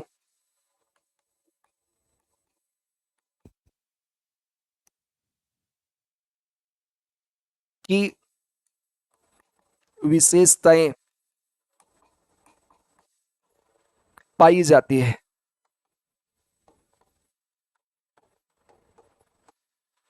वह अर्थव्यवस्था जिसमें पूंजीवादी एवं समाजवादी आर्थिक प्रणालियों की विशेषताएं विशेषताएं पाई जाती हैं या एक साथ पाई जाती हैं, एक साथ पाई जाती है। वह आर्थिक प्रणाली जिसमें पूंजीवादी व समाजवादी आर्थिक प्रणालियों की विशेषताएं एक साथ पाई जाती हैं। तो दोस्तों ये एक ऐसी चीज है जिसमें पूंजीवाद भी होगा, समाजवाद भी होगा, मतलब सरकारी कंपनी भी होंगी और प्राइवेट कंपनी भी होंगी। जैसे इंडिया देखो, या रिलायंस जियो भी है, बीएसएनएल भी है, एयरटेल भी है, वोडाफोन भी है, एम्स भी है, प्राइवेट बड़े बड़े हॉस्पिटल भी हैं। फिर यहाँ पे सरकारी स्कूल भी है, प्राइवेट स्कूल भी है, सरकारी ट्रांसपोर्टेशन वाली बसें भी हैं, जैसे है ना मध्य प्रदेश परिवहन, राजस्थान रोड ट्रांसपोर्टेशन। फिर रेलवे है तो सरकारी भी है, और रेलवे में भी आजकल तेजस ट्रेन है तो प्राइवेट हो गया, मेट्रो है पीपीपी मॉडल पे है। तो सरकार और निजी क्षेत्र दोनों ही यहाँ पे पाई जाती हैं। तो वह अर्थव्यवस्था जिसमें पूंजीवादी व समाजवादी दोनों ही आर्थिक प्रणालियों की विशेषताएं एक साथ पाई जाती हैं। ठीक है, इंग्लिश वाले बच्चे लिख लीजिए, an economy in which the characteristics of capitalist and socialist economic system a economy an economy in which the characteristics of capitalist and socialist economic system are found together,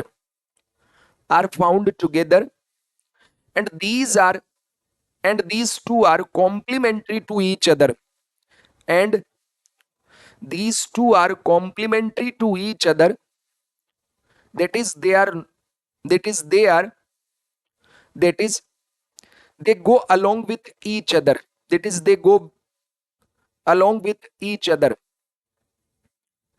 Hindi वालों ने लिख ली क्या होगा, वह अर्थव्यवस्था जिसमें पूंजीवादी एवं समाजवादी आर्थिक प्रणालियों की विशेषताएं एक साथ पाई जाती है। आगे लिखिए, ये दोनों एक दूसरे के पूरक के तौर पर काम करती है। ये दोनों एक दूसरे मतलब पूंजीवाद और दूसरा हो गया समाजवाद, तो ये दोनों एक दूसरे के विरोधी ना होकर पूरक के रूप में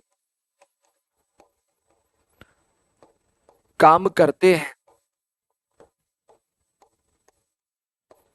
ये दोनों एक दूसरे के विरोधी ना होकर एक दूसरे के पूरक के रूप में काम करते हैं, अर्थात सहयोगियों की भांति काम करते हैं, अर्थात सहयोगियों की भांति काम करते हैं। These two are complementary to each other, that is they go along with each other, they go along with each other। Clear हुआ सभी के?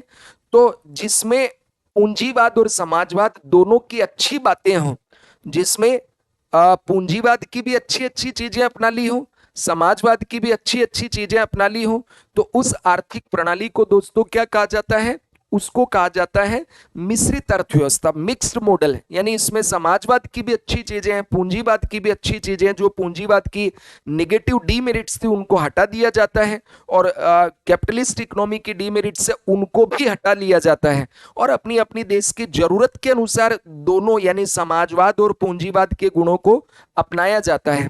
तो इसमें आगे लिख लीजिए, पैरा चेंज करके लिखें इसमें, इस प्रकार की आर्थिक प्रणालियों में इस प्रकार की आर्थिक प्रणालियों में इस प्रकार की आर्थिक प्रणालियों में या प्रणाली में, इस प्रकार की आर्थिक प्रणाली में पूंजीवाद एवं समाजवाद, पूंजीवाद एवं समाजवाद की के गुणों, पूंजीवाद एवं समाजवाद के गुणों को अपने देश की जरूरतों के अनुसार, अपने देश की जरूरतों या आवश्यकताओं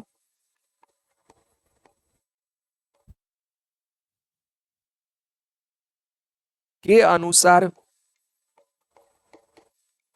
अपनाया जाता है।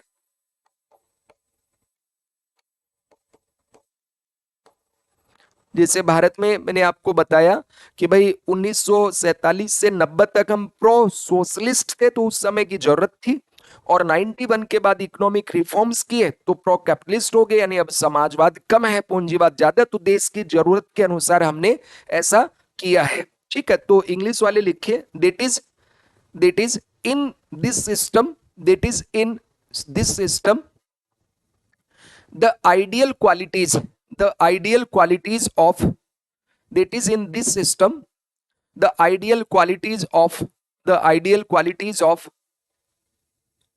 capitalist and socialist economy are incorporate, capitalist and socialist economy are incorporate according to the needs of a country, according to the needs of a country, यानी देश की जो जरूरत है उसकी जरूरत के अनुसार हम पूंजीवाद या समाजवाद की विशेषताओं को अडॉप्ट कर लेते हैं। तो ये एक अच्छी बात है कि भाई जैसे हमने अपना देश की जरूरतों को ध्यान में रख करके ऐसा किया कि भाई 1947 में जरूरत थी हमें कि सरकार ज्यादा काम करे, सरकार के पास संसाधन रहे, क्योंकि उस समय देश नया नया आजाद हुआ था। हम नहीं चाहते थे कि अंग्रेज तो चले गए और यहाँ प्राइवेट कंपनी रहे और वो फिर से इस तरह शोषण करने लगे या सारे संसाधनों पर निजी उद्योगपतियों का स्वामित्व हो जाए तो वो लोगों का शोषण करने लगे, ये नहीं चाहते थे।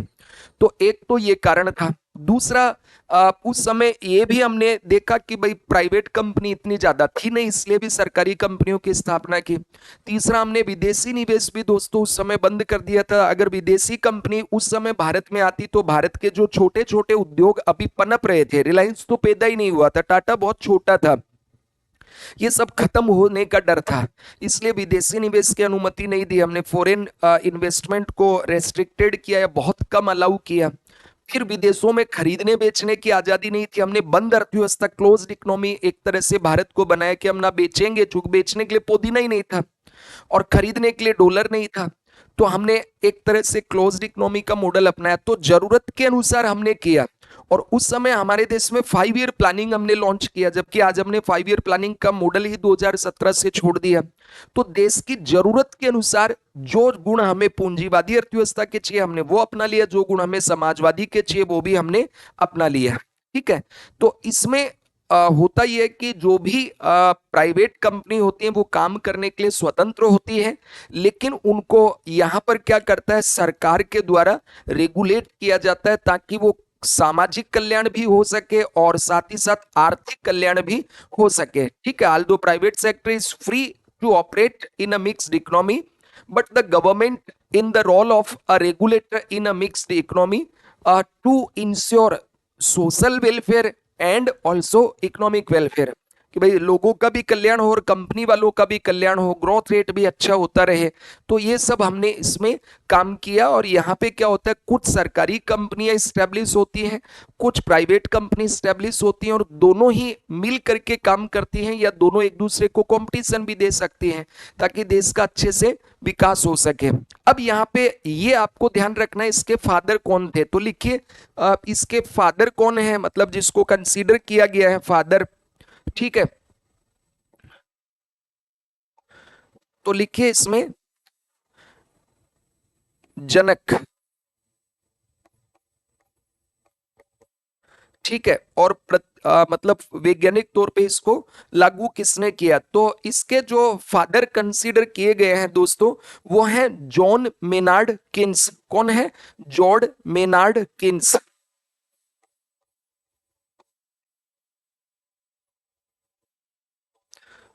तो लिखिए फादर ऑफ मिक्स्ड इकोनॉमी, मिश्रित अर्थव्यवस्था के जनक, मिश्रित अर्थव्यवस्था के जनक, मिश्रित अर्थव्यवस्था के जनक,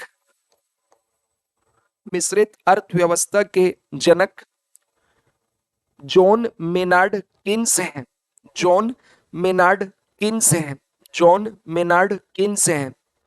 और इसको वैज्ञानिक विधि से लागू करने का श्रेय किने जाता है, तो पंडित जवाहरलाल नेहरू जी को। ठीक है, लागू करने का श्रेय किनको जाता है? पहली बार दुनिया भर में अगर इसको लागू किया तो लागू करने का श्रेय जाता है दोस्तों, क्रेडिट जाता है Pandit Jawaharlal Nehru.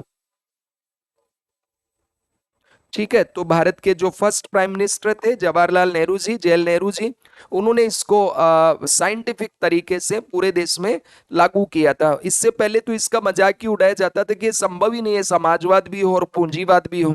But at present Indian economy is the best example of mixed economy in the world. Bharat के अंदर आप देखते हैं कि पूंजीवादी और समाजवादी यानी दोनों की विशेषता देखने को मिलती है। यहाँ पे गवर्नमेंट कंपनी भी है और यहाँ पे प्राइवेट कंपनी भी है।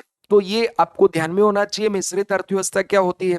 अब मिश्रित अर्थव्यवस्था की क्या विशेषताएं होती हैं, तो फटाफट हम लोग आगे बढ़ते हैं। तो लिखिए मिश्रित अर्थव्यवस्था की विशेषताएं, हेडिंग दीजिए मिश्रित अर्थव्यवस्था की विशेषताएं।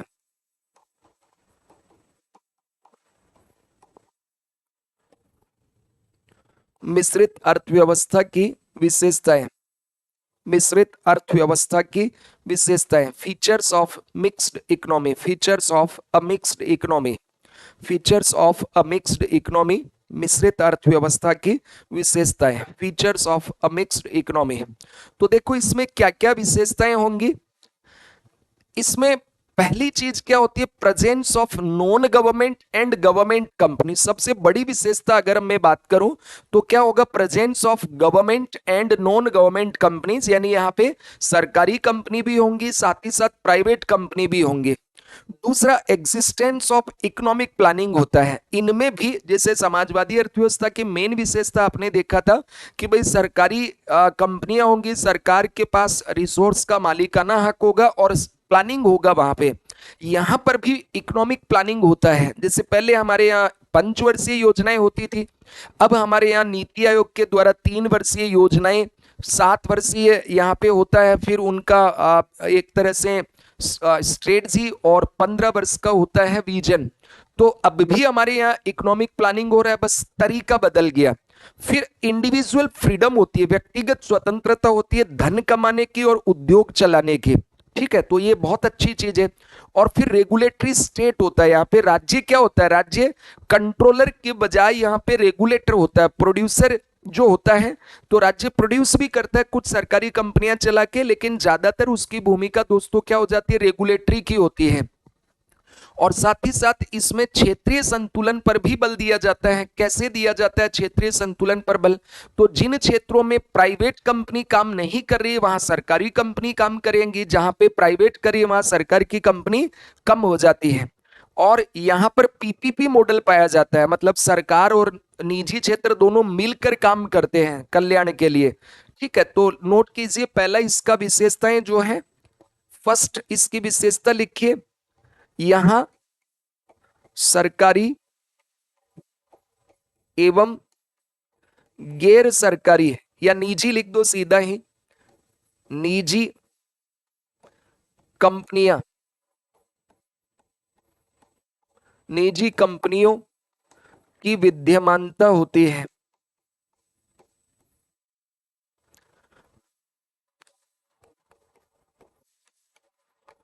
फर्स्ट क्या लिखा? Presence of government and private companies both, presence of government and private companies ठीक है, सरकारी भी होंगी और प्राइवेट भी होंगी। और ये आप राजस्थान मतलब भारत के अंदर बेस्ट एग्जांपल है इसका, जहां जहां भी मिक्स्ड इकोनॉमी है, चाहे इंडोनेशिया देख लो, ग्रीस देख लो, इजिप्ट, ठीक है, भारत देख लो, दुनिया की लगभग अब तो ज्यादातर कंपनी ऐसी है, मतलब ज्यादातर इकोनॉमी ऐसी है। चाइना जो है वहां पे भी अब मिश्रित मॉडल है एक तरह का इकोनॉमी में, सरकारी कंपनी भी है और प्राइवेट कंपनी भी है। यह वहां की मैक्सिमम प्राइवेट कंपनी में गवर्नमेंट का हिस्सेदारी होती है। ठीक है, फिर दूसरा लिखिए existence of economic planning. Existence of economic planning. Existence of economic planning, आर्थिक नियोजन की विद्यमानता।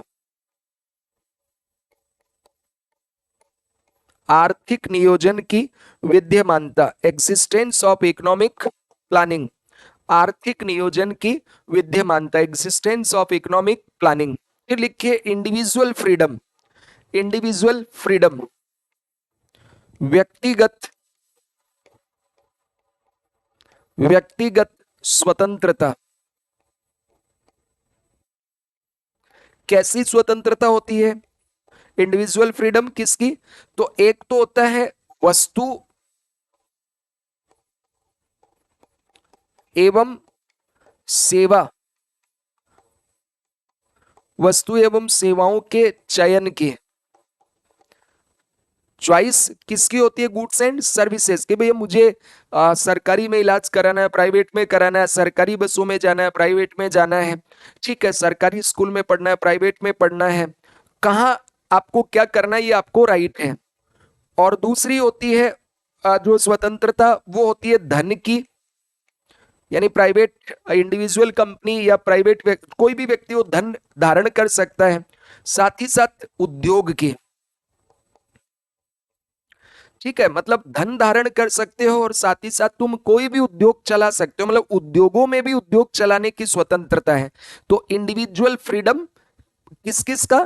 तो choice of goods and services, and second हो गया वेल्थ एंड इंडस्ट्री। फिर तीसरा जो इसमें होता है दोस्तों, चौथी जो इसकी विशेषता होगी, तो फोर्थ जो इनकी विशेषता होगी वो कौन सी है? तो ये होती है राज्य जो होता है, स्टेट, राज्य की मुख्य भूमिका क्या है यहां पे? वो होती है नियामक के,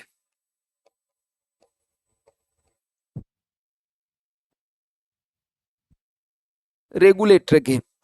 तो तीसरा लिखिए रेगुल बीइंग अ रेगुलेटरी स्टेट, या role of government, role of government, और डेस देके लिख दीजिए रेगुलेटर, रेगुलेटर, रेगुलेटर। और फिर पांचवा लिखिए क्षेत्रीय संतुलन पर बल दिया जाना, क्षेत्रीय संतुलन पर बल दिया जाना। क्या लिख रहा हूं पांचवा पॉइंट? क्षेत्रीय, क्षेत्रीय संतुलन पर बल दिया जाना।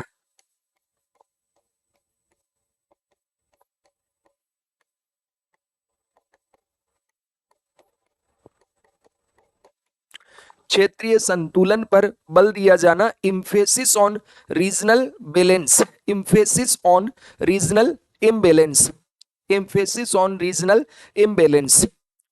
तो दोस्तों आप अच्छे से इसको समझ पा रहे होंगे, जितने भी क्लासेज आपने लिए हैं। आपसे गुजारिश है कि आप अपने दोस्तों को भी इस कोर्स के बारे में बताइए। मात्र 499 रुपए का ये कोर्स आपको मिल रहा है। सिद्धार्थ एडटेक ऐप के ऊपर आप इसको खरीद सकते हैं। वहां पे विभिन्न तरह के कोर्स हम दे रहे हैं आपको। आप हिस्ट्री ले सकते हैं, मैथ ले सकते हैं, मैथ बहुत सस्ता वहां मिल रहा है, ठीक है। हिस्ट्री का पूरा कोर्स ले सकते हैं 499 में, पूरा हिस्ट्री, उसमें Indian history, ancient, medieval, modern, world history आपको पढ़ाया जाएगा मात्र 499 में। इसके अलावा आप आरएस प्रीलिम्स कोर्स ले सकते हैं, पूरा कोर्स आरएस प्रीलिम्स का, जो कि आपको 6-7 महीनों में कोर्स करा दिया जाएगा मात्र 5,000 रुपए में, अभी हम लॉन्च कर रहे हैं।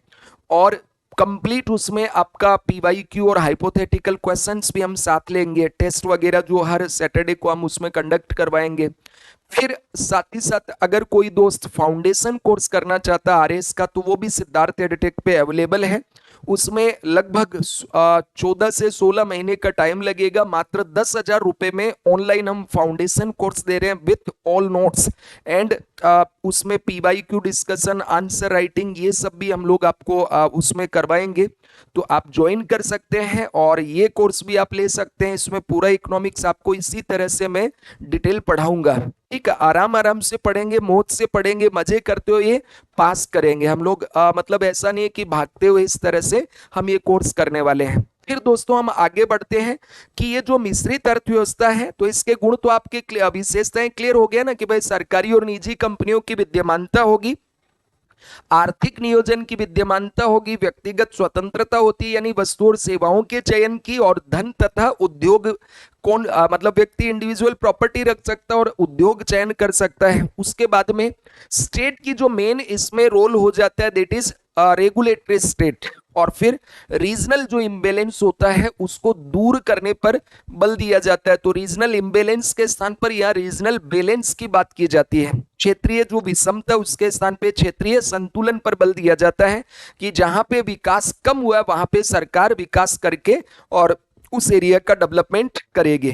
ठीक है, अब आगे लिखिए इसका मेरिट एंड डीमेरिट्स। मिश्रित अर्थव्यवस्था के गुण एवं दोष। मिश्रित अर्थव्यवस्था के गुण एवं दोष, तो एक तरफ कर लीजिए मेरिट्स ऑफ मिक्स्ड इकोनॉमी, और दूसरी तरफ दोस्तों लिख लीजिए डीमेरिट्स ऑफ मिक्स्ड इकोनॉमी। मिश्रित अर्थव्यवस्था के गुण एवं दोष। मिश्रित अर्थव्यवस्था के गुण एवं दोष। मिश्रित अर्थव्यवस्था के गुण एवं दोष। तो पहला जो इसका गुण है, तो देखो समाजवादी अर्थव्यवस्था में कंपटीशन का अभाव पाया जाता है जबकि पूंजीवाद में कंपटीशन पाया जाता है। अब चूंकि इसमें पूंजीवाद के भी अच्छे गुण और समाजवाद के भी हैं, तो इसमें प्रतिस्पर्धा पाई जाती है। तो इसमें क्या होगा, प्रतिस्पर्धा। पहला पॉइंट लिखिए, प्रतिस्पर्धा का पाया जाना। पहला क्या है, हैविंग कंपटीशन, या सीधा लिख दीजिए कंपटीशन, प्रतिस्पर्धा का पाया जाना। तो पहला क्या हो गया, इसमें कंपटीशन होता है, क्योंकि यहाँ पे इवन देखो यहाँ ज्यादा कंपटीशन देखने को मिलेगा कि सरकारी कंपनी भी है, प्राइवेट भी है, और प्राइवेट में भी सैकड़ों कंपनी है। जैसे मान लीजिए अगर हम टेलीकॉम सेक्टर की बात करें तो गवर्नमेंट भी और प्राइवेट भी है, घरेलू कंपनी भी है, विदेशी कंपनी भी है। अब प्राइवेट जैसे सरकारी जैसे बीएसएनएल, और घरेलू निजी मतलब हो गया जियो, एयरटेल, वोडाफोन आइडिया वगैरह वगैरह। फिर घरेलू और विदेशी कंपनी भी उसमें आ गया, तो कंपटीशन बहुत ज्यादा होता है। लेकिन दोस्तों इसमें यही दोष भी आ जाता है, कार्टेल बनाकर प्रतिस्पर्धा को समाप्त कर देते हैं, form cartels and eliminate competition. तो इसका अवगुण क्या हो गया, कार्टेल बनाकर,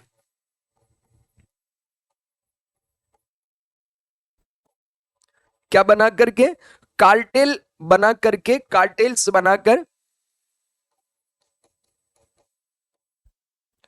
प्रतिस्पर्धा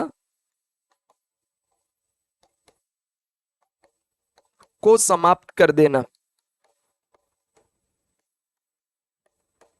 ये एक इसकी बहुत बड़ा अवगुण पाया जाता है।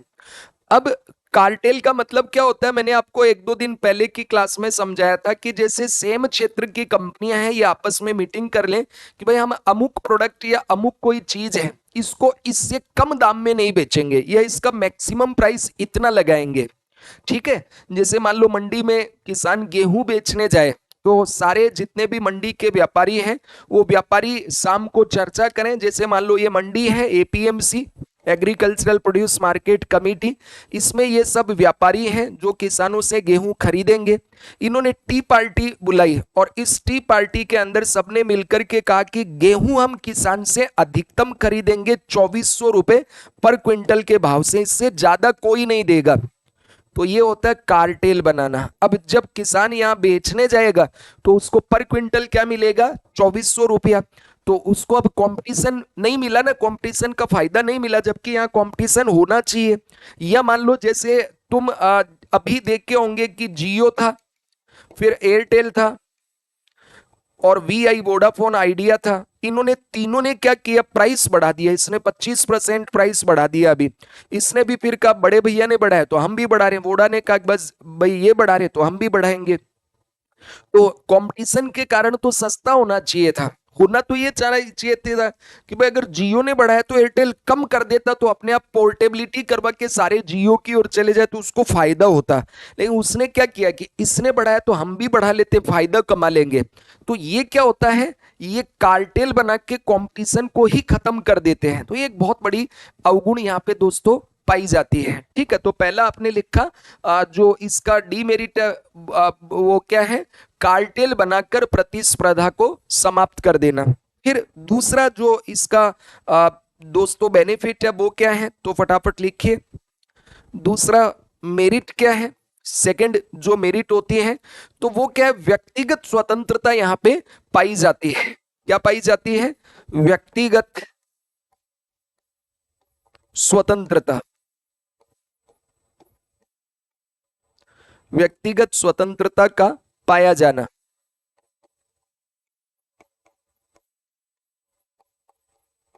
व्यक्तिगत स्वतंत्रता का पाया जाना, इंडिविजुअल लिबर्टी।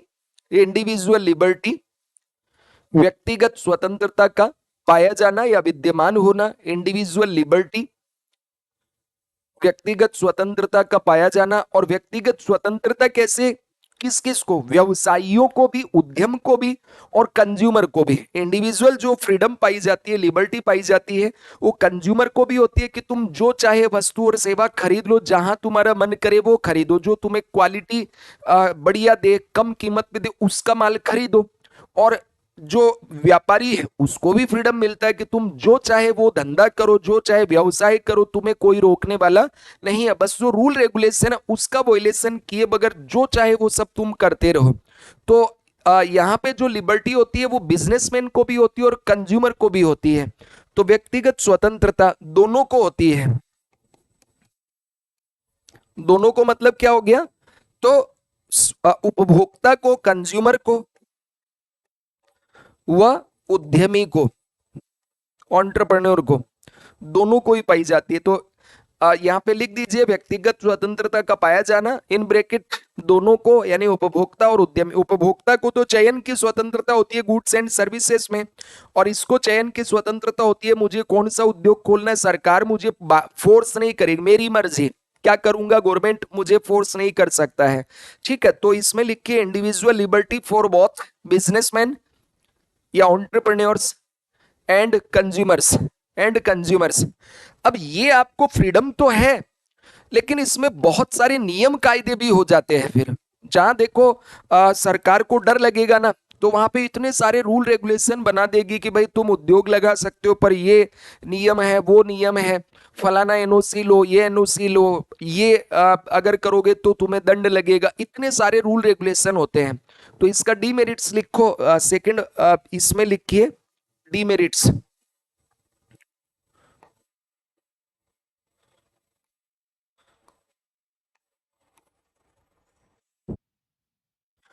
तो दूसरा पॉइंट इसमें लिखिए बहुत सारे नियम कायदे होना।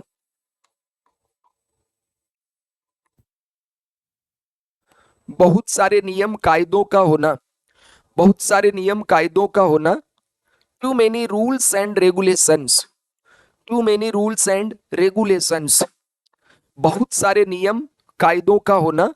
Too many rules and regulations मतलब यहां पे आपको फ्रीडम तो दे रहा है कि भाई तुम जो चाहे वो खरीद लो और जो उद्योग चाहे वो लगा लो, बट रूल्स रेगुलेशन बहुत होते हैं यहाँ पे। बेवजह के रूल रेगुलेशन के कारण फिर क्या होता है, डिले होता है चीजों में, उद्योगपति को भी।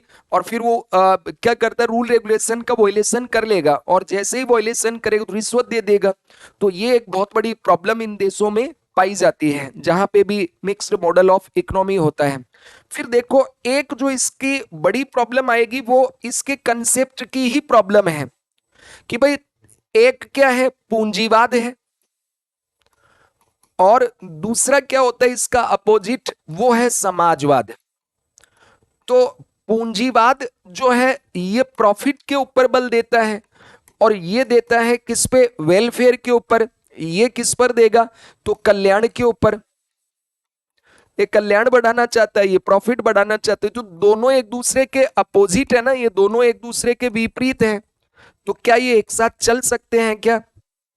तो दोनों के गुण होना, ये तो क्या अच्छी बात है, दोनों के गुण होना अच्छी बात है, लेकिन दोनों में कोऑर्डिनेशन करना ये बहुत बड़ी चुनौती है। तो पहले इसको पॉजिटिव वे में लिखेंगे, फिर नेगेटिव वे में लिखेंगे। भाई देखो, इसकी अच्छी चीज क्या है, प्रॉफिट मेकिंग पर बल दिया जा रहा है। तो इससे क्या होगा कि व्यक्ति थोड़ा खुश रहेगा, व्यक्ति को ये रहेगा कि मैं जितना ज्यादा काम करूंगा उतने पैसे कमाऊंगा, मेरी योग्यता के अनुसार काम करूंगा, ज्यादा से ज्यादा फायदा होगा। और सरकार इसलिए खुश है कि चलो प्रॉफिट जनता का हो रहा है, उद्योगपतियों को हो रहा है, वो टैक्स दे रहे तो कल्याण कर पाऊंगा। लेकिन दिक्कत क्या आ जाती है, दोनों एक दूसरे के अपोजिट हैं, तो फिर समन्वय करना, कोऑर्डिनेशन करना बड़ी चुनौती होता है। तो पहले इसको पॉजिटिव वे में लिखो, है ना।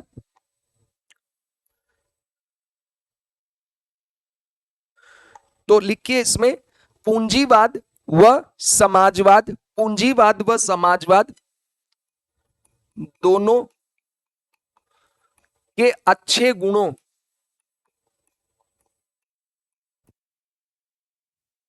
का होना,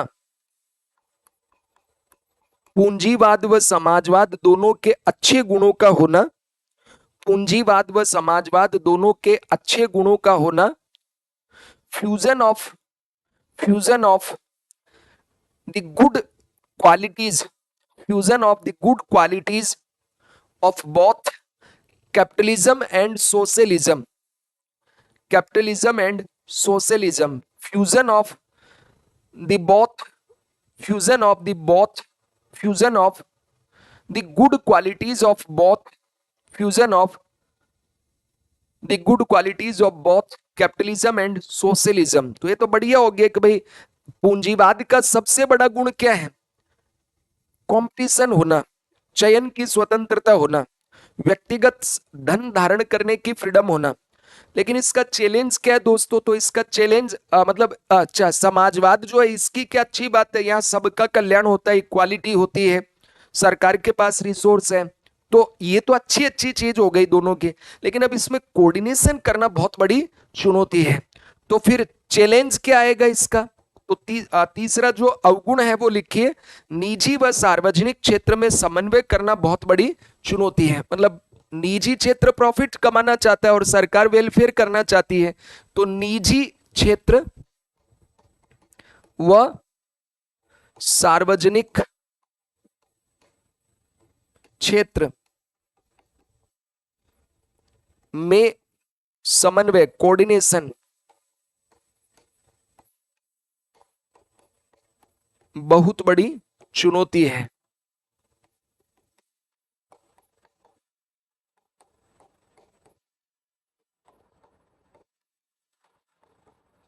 दोनों एक दूसरे के खिलाफ हैं, एक प्रॉफिट चाहता है, एक वेलफेयर चाहता है। तो ये चैलेंज होता है राज्य की अर्थव्यवस्था चलाने में। और आप देखते हैं जैसे भारत के अंदर क्रोनिक कैपिटलिज्म पाया जाता है, सहचर पूंजीवाद, इसकी बहुत बड़ी, इसको हम ये भी कह सकते हैं सहचर पूंजीवाद। क्या बोलते हैं, सहचर पूंजीवाद की समस्या पाई जाती है इसमें। तो क्या होता है कि जितने भी प्राइवेट कंपनी के मालिक होते हैं वो ब्यूरोक्रेसी के साथ मिलकर लाभ कमाते हैं कि ब्यूरोक्रेट्स को रिश्वत दे देंगे, और ब्यूरोक्रेट्स क्या करेंगे, रूल रेगुलेशन का वॉयलेंस हो रहा है करो, हाँ, रोड बन रहा है बनाओ, थोड़ा हफ्ता वसूली कर लेंगे और फिर वो बेकार टाइप का रोड बनाए। तो सहचर पूंजीवाद में क्या होता है कि बड़े जो अधिकारी होते हैं ये प्राइवेट कंपनी के बड़े अधिकारियों से मिली भगत करके ये भी लाभ कमाते हैं और वो भी लाभ कमाते हैं, और वॉयलेशन करते हैं रूल्स का तो ढक दिया जाता है। ये एक बहुत बड़ी चुनौती आती है। ठीक है, फिर अगला इसमें क्या होता है, वर्ग संघर्ष की कमी होती है। तो फायदा क्या है कि अगला जो इसका बेनिफिट है, चौथा, वर्ग संघर्ष, वर्ग संघर्ष की समाप्ति एवं असमानता एवं असमानताओं में कमी। देखो यहां असमानताओं में कमी कैसे आएगी और वर्ग संघर्ष कम क्यों होगा, तो ध्यान से समझना है। जहां मान लो जैसे एक रूरल रीजन है, ये है रूरल एरिया और ये है अर्बन एरिया। तो अर्बन एरिया में ज्यादा लोग होंगे, पैसे वाले लोग होंगे, फैसिलिटी ज्यादा होगी, तो यहाँ पे प्राइवेट कंपनी फ्लरिश हो जाएगी आराम से। इधर प्राइवेट नहीं जाएगा तो यहाँ गवर्नमेंट चला जाएगा। तो जहां पे प्राइवेट नहीं गया वहां गवर्नमेंट चला जाएगा, जहां प्राइवेट है वहां गवर्नमेंट कम जाएगा। तो डेवलपमेंट दोनों जगह हो जाएगा। तो गवर्नमेंट का रिसोर्स अगर दोनों जगह लगता तो रिसोर्स पहले ही कम है और कमी पड़ती, तो इधर प्राइवेट वाला इधर गवर्नमेंट वाला है, तो इसका भी डेवलपमेंट हो गया और इसका भी डेवलपमेंट हो गया, तो असमानताओं में कमी आती है। और चूंकि यहाँ सरकारी कंपनी भी है प्राइवेट कंपनी भी, और यहाँ क्लास स्ट्रगल कम क्यों होगा, चूंकि जो वर्कर्स होते हैं, लेबर लॉज बहुत स्ट्रोंग बना देती है सरकार, तो लेबर लॉज का वायलेशन अगर प्राइवेट कंपनी करेगी तो फिर वहां पे उनको बहुत बड़ा जुर्माना लगा दिया जाएगा, तो क्लास संघर्ष भी यहाँ पे कम होता है। और फिर दूसरा, बड़ी बड़ी सरकारी कंपनियों में योग्यता के आधार पर आप उच्च पदों तक जा सकते हैं। तो लिखिए इसमें वर्ग संघर्ष की समाप्ति एवं असमानता में कमी। Reduction in inequality, reduction in inequality and reduction in inequality and end of class struggle। वर्ग संघर्ष की समाप्ति, एंड ऑफ क्लास स्ट्रगल, वर्ग संघर्ष की समाप्ति, end of class struggle and reduction in inequality. ये तो हुआ इसका फायदा, लेकिन अब इसका साइड इफेक्ट क्या है, आर्थिक विकास की गति धीमी होती है। आर्थिक विकास की गति धीमी होती है। तब विशेषकर जब समाजवाद पर ज्यादा फोकस हो, प्रो सोशलिस्ट हो जाए। अगर मान लो कि हम क्लास संघर्ष को रोकने के लिए, इनइक्वालिटीज को कम करने के लिए है तो मिश्रित, लेकिन प्रो सोशलिस्ट हो जाए, तो फिर दोस्तों हो क्या गया, 97 से 90 का भारत तो हिंदू वृद्धि दर जैसा ग्रोथ रेट है वो कम होगा यहाँ पे, तो यहाँ स्लो डाउन और पेस ऑफ इकोनॉमिक ग्रोथ हो जाएगा। ठीक है, ये जीडीपी ग्रोथ रेट क्या होगा, वो कम होगा। क्यों, प्राइवेट को राइट ही नहीं है, बहुत ज्यादा, बहुत कम स्पेस दिया हुआ, छोटे क्षेत्रों में वो चल रहे हैं। तो ये डिपेंड करता है कि इकोनॉमिक एक्टिविटीज में कितना आपने प्राइवेट को शामिल कर रखा है, कितना उनको अधिकार दिए, कितना कंट्रोल, गला कितना दबा रखा उनका। ठीक है, तो लिखिए आर्थिक विकास की गति धीमी होती है यदि सरकार की भूमिका ज्यादा हो।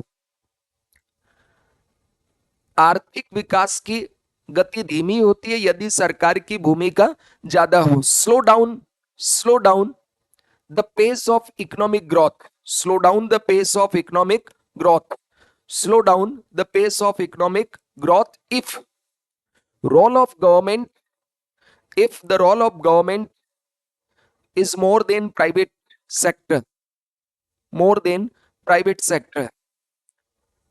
और फिर आपने देखा था कि पूंजीवादी अर्थव्यवस्थाओं में आर्थिक असमानता पाई जाती है, सॉरी, पूंजीवादी अर्थव्यवस्थाओं में आर्थिक उतार चढ़ाव आते हैं, मंदी, मुद्रास्फीति, चूंकि डिमांड और सप्लाई का खेल है ना वहां पे, तो वहां इकोनॉमिक अनस्टेबिलिटी बहुत होती है। सोशलिस्ट इकोनॉमी होती है, वहां पे इकोनॉमिक अनस्टेबिलिटी नहीं होती है, क्योंकि वहां डिमांड और सप्लाई की बात नहीं है, वहां आवश्यकता और पूर्ति की बात होती है। तो इसमें तो दोनों की बातें हैं ना, इसमें पूंजीवाद भी और समाजवाद भी है। तो ऐसे में दोस्तों यहां आर्थिक उतार चढ़ाव कम होते हैं। तो पांचवा जो इसका गुण है वो क्या है, आर्थिक उतार चढ़ाव, आर्थिक उतार चढ़ाव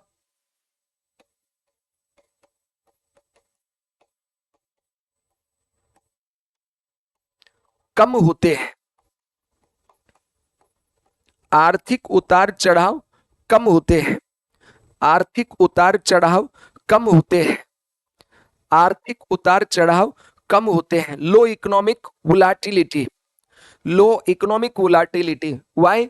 बिकॉज यहां पे कैपिटलिस्ट भी है और सोशलिस्ट भी है।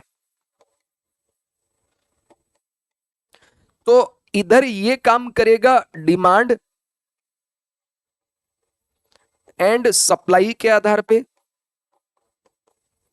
और ये काम करेगा नीड एंड सप्लाई के आधार पे। अब मान लो कि डिमांड कम हो गई, सप्लाई बहुत बढ़ जाए तो क्या होगा? रिसेशन। और यदि मान लो ऐसा हो जाए डिमांड बहुत ज्यादा है सप्लाई कम है तो होगा इन्फ्लेशन। तो अगर कैपिटलिस्ट ही होता तो इम्बैलेंस मार्केट में कभी इन्फ्लेशन बढ़ता कभी रिसेशन बढ़ता। लेकिन साथ ही साथ समाजवादी अर्थव्यवस्था भी है, तो समाजवादी अर्थव्यवस्था की विशेषता भी है, तो यहाँ पे गवर्नमेंट इंटरफेयर करेगी।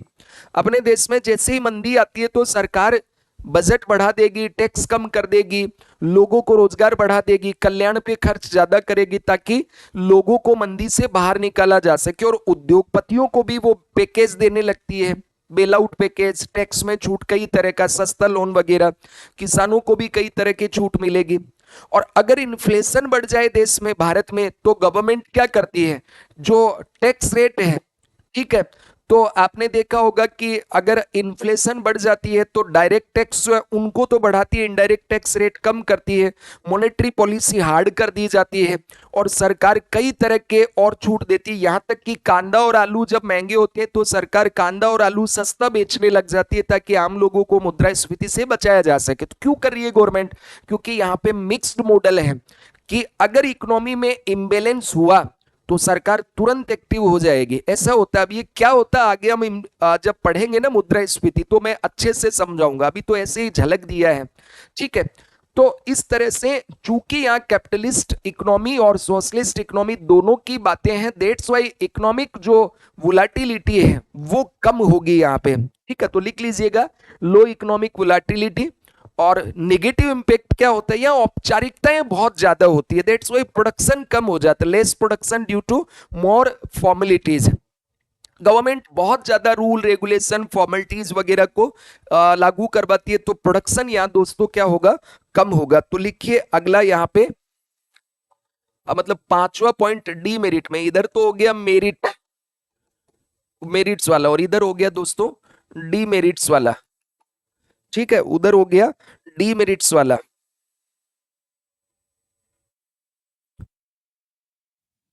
ठीक है, तो डी मेरिट्स में आप इधर लिख दीजिए औपचारिकताएं ज्यादा होने से उत्पादन कम होना।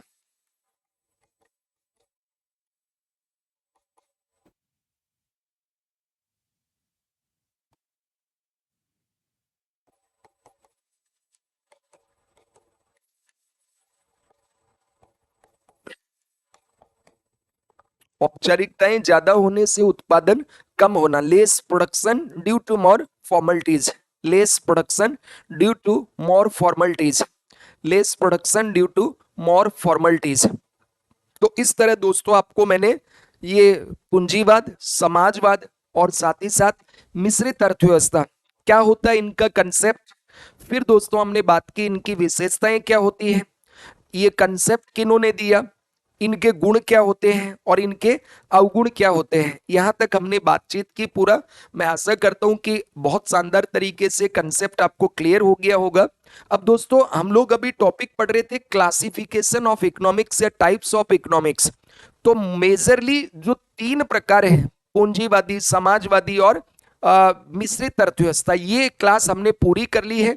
कल हम क्लासिफिकेशन में ही बात करेंगे, जैसे लो इनकम इकोनॉमी क्या होता है आय के आधार पर, फिर क्लोज इकोनॉमी, ओपन इकोनॉमी क्या होती है खुलेपन और इसके आधार पे, फिर एग्रेरियन इकोनॉमी क्या होती है, इंडस्ट्रियलिस्ट इकोनॉमी क्या होती है, सर्विस बेस्ड इकोनॉमी क्या होती है, ये पढ़ेंगे। और फिर फैक्टर ऑफ प्रोडक्शन क्या होते हैं, उसके बाद में डिमांड और सप्लाई का थ्योरी पढ़ेंगे। तो हमारा पहला जो क्लास है इंट्रोडक्शन टू इकोनॉमिक्स वो पूरा होगा ताकि आपको बेसिक चीजें क्लियर हो जाए। उसके बाद हम एक एक टॉपिक आपके सिलेबस के अकॉर्डिंग जो भी है वो डील करते जाएंगे। ठीक है, जैसे नेशनल इनकम लेंगे, इकोनॉमिक ग्रोथ एंड डेवलपमेंट लेंगे, फिर सेक्टर्स ऑफ इकोनॉमी वाला लेंगे, poverty unemployment, fiscal policy, monetary policy, trade policy and जो भी स्पेसिफिक टॉपिक आपके दिए हुए हैं वो टॉपिक हम यहाँ पे डील करेंगे। तो आज की क्लास इतने ही पर मैं समाप्त कर रहा हूँ। आप ज्यादा से ज्यादा दोस्तों को बताइए इस बैच के बारे में, ताकि सब लोगों को फायदा मिल सके और हम लोगों को भी इससे बेनिफिट हो सके। सो थैंक यू, एंजॉय कीजिए। मौसम का बारिश हो रही है काफी तेज गति से, तो आप भी एंजॉय कीजिए अपने अपने राज्य में। गुड नाइट दोस्तों।